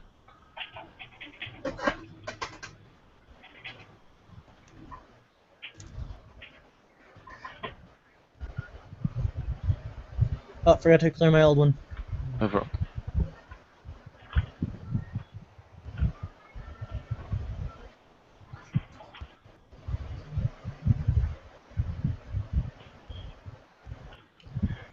One, 2, 3. Is that a 9 or a 3? I have no 3s. I have 2 8s, 2 9s, and 2 4s. Okay, so the 8s and the 9s work. You've heard rumors of a man that's apparently walked this earth, a mage of surprising longevity of the Order of Hermes by the name of Atrian de Sal. It's said that he has been around almost as long as the Order itself has.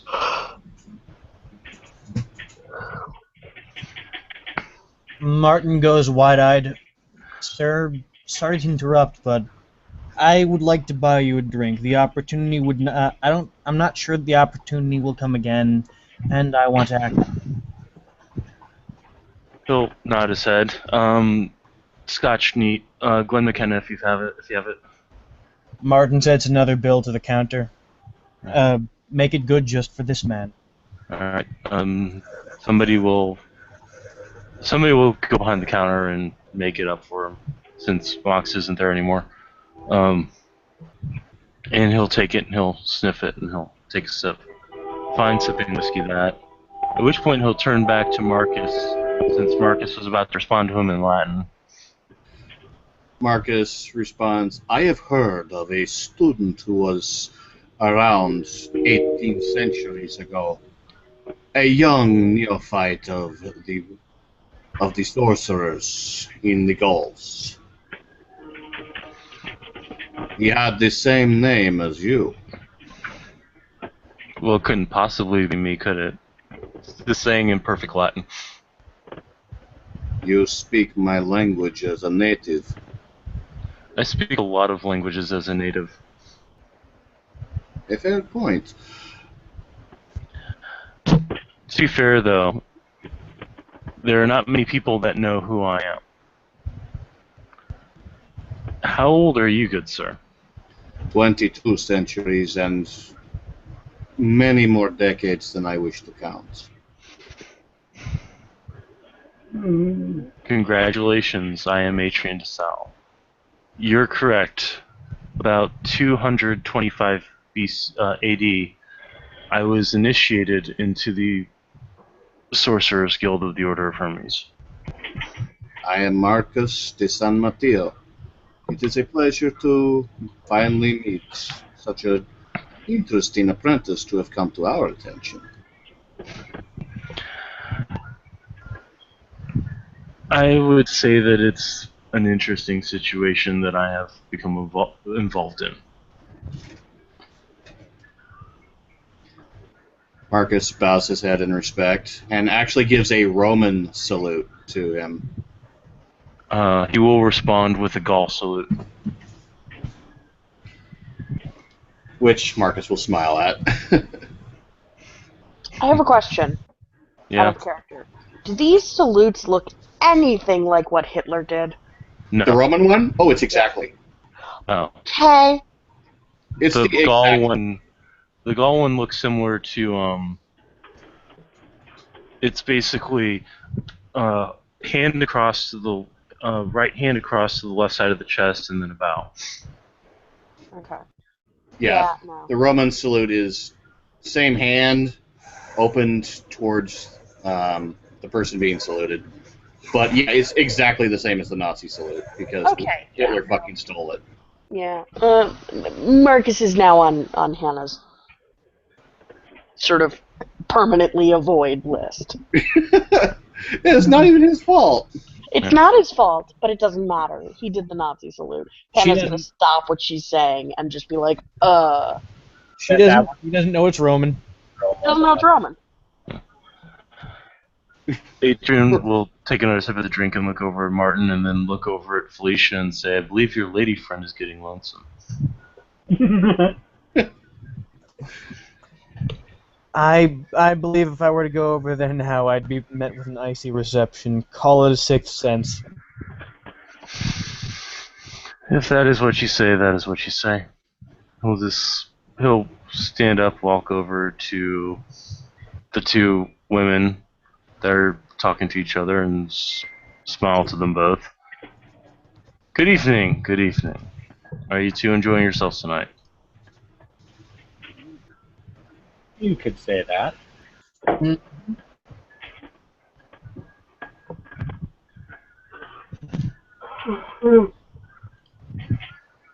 By the way, Elizabeth just slightly moves where she's in front, in between him and Hannah. No problem. Yeah. He'll just nod to them both and say, "Well, as long as you're enjoying yourself, that's the only thing that matters in this world. Trust me, from one who's seen way too many." He'll take a sip of his. He'll finish off the whiskey and set it down. I've intruded upon your fun long enough. Allow this old man to retire. By the way, he looks like he's 19 years old. So, he'll bow to everybody and then head to the door, and then he'll stop for a moment and he'll turn around and say, "I don't suppose any of you have seen a douchebag in the garb of something belonging to Victorian London, have you?" You're talking about the Vampiro Bastardo, yes? There's a couple of them running around. They tend to dress the same, though. Oh, lovely. I'll have more than one target. Well, there's one that dresses like that, and then apparently there's one that's running around in Chevalier armor of the Order of Rosenkreuz. That one I need to have a talk with, because if that's who I think it is, we have a serious problem between us. You are welcome to talk to him if you find him. There is nothing I can do to stop you. He'll just smile. If you do see him, I believe he goes by the name of Zalish. Let him know that the Flambeau is looking for him. Of course, Signore. That's another mage lore check if you want to use it. Adam? Alright, just mage lore? Yeah, intelligence mage lore. It's a difficulty 6. I'm still gonna have 6 dice to roll. Yep.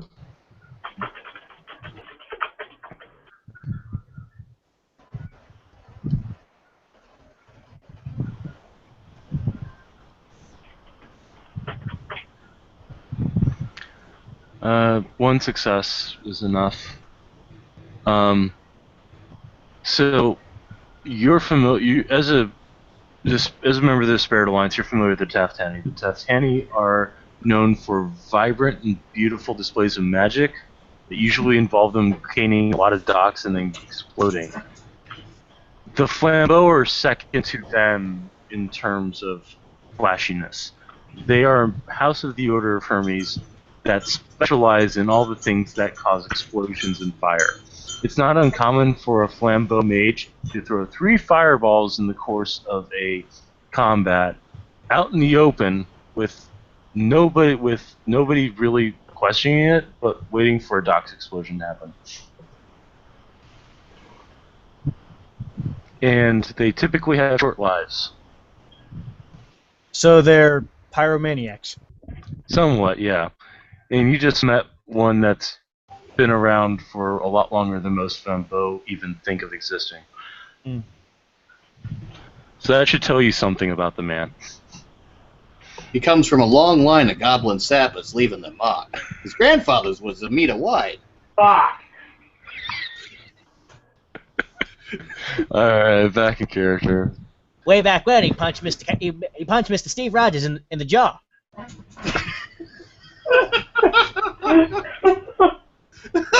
Then he smoked the bowl of Mr. Stalin and bitch slapped Hitler.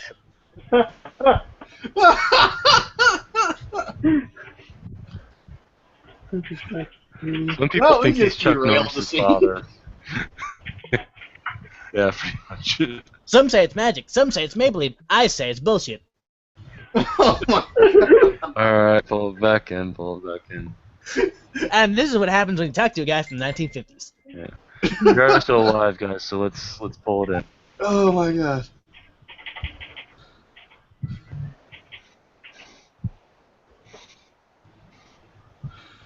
Hannah's gonna yawn and stretch. Well, ladies and gentlemen, it has been a wonderful time hanging out and goofing off. I must retire today.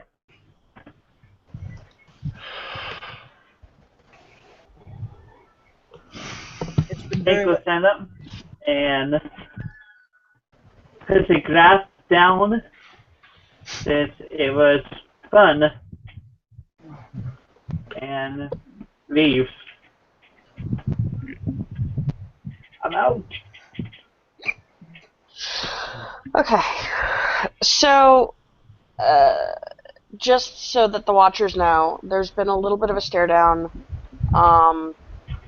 between Felicia and Elizabeth, and this is a wonderful opportunity for Hannah to get in the middle. What's a stare down? They're staring each other down. Yeah, it's a werewolf thing. It's a werewolf thing. What does that mean in simple terms? They're looking at each other with obvious hostility. They're what? Everyone talked over each other. Sorry. Oh, it means they're staring at each other very intensely. That's all that's really happening. So basically, it's like a fight fought with the eyes. Yeah. Essentially. If you've ever seen any Old West where the two gunslingers stare at each other while fingering their pistols, yeah. Man, am I glad you said that. Freezing. Anyway, back into it. So yeah. So Hannah's gonna sort of she's gonna see the hostility between the two elders, and she's gonna go, I think Dimitri's kind of cute. And just watch what happens. There's a hiss. Wait, they're staring each other down over a guy? No. She's deflecting. She's totally deflecting. Oh. Ragabash style. Okay, I can dig it. But yeah, I think that's enough for at least Felicia to be like, wait, what? Fucking Kane? Like, I mean, he's an alright guy. Wes breaks his silence to laugh immensely and goes back to drinking. Elizabeth just glances back and forth between Hannah and Felicia. We need to talk when we get home. Well, I figured it would, keep you guys from getting too heated with the folks here.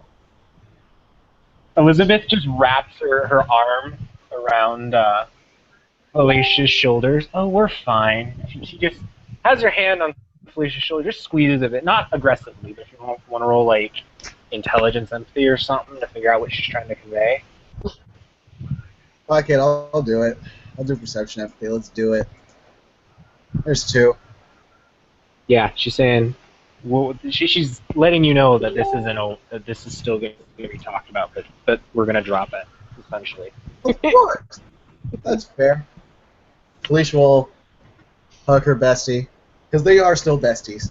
Aw, they're besties. And besties fight sometimes. Well, yeah. Besties have to fight each other sometimes. Have to knock sense into each other's heads when one of them is in love with the filthy Karen Rainer. I never said that. Oh, you mean her? Oh, right. Yeah. And that was out of character. I did not say that in character. No, I know. Okay. I want to clarify. Sometimes people get confused. No, that's fine. Just Hannah never said she was in love with him. Just that he was cute. Gosh. So yeah, and then she's gonna be like, "Can we go home? I'm sleepy."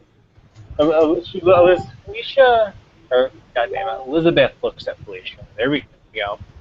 There we go. Got the names right. I think we should take her for a run. What do you say?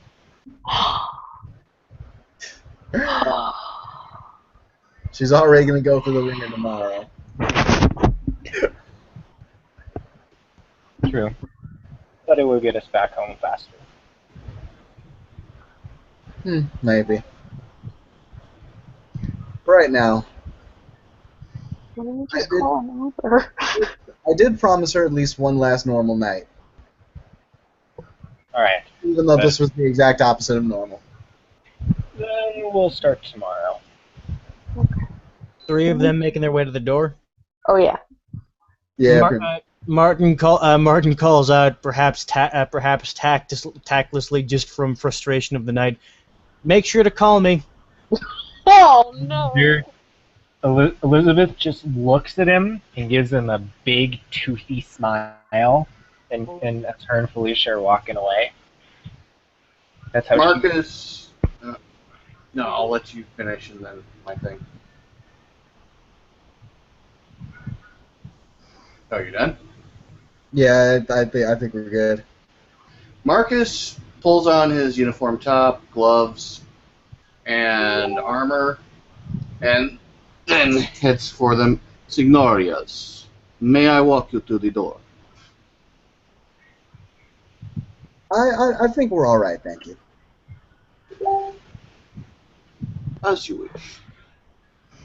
He inclines his head politely, and then we'll wait at the elevator while they ride it. I was going to say something else and realized just how badly that would be phrasing.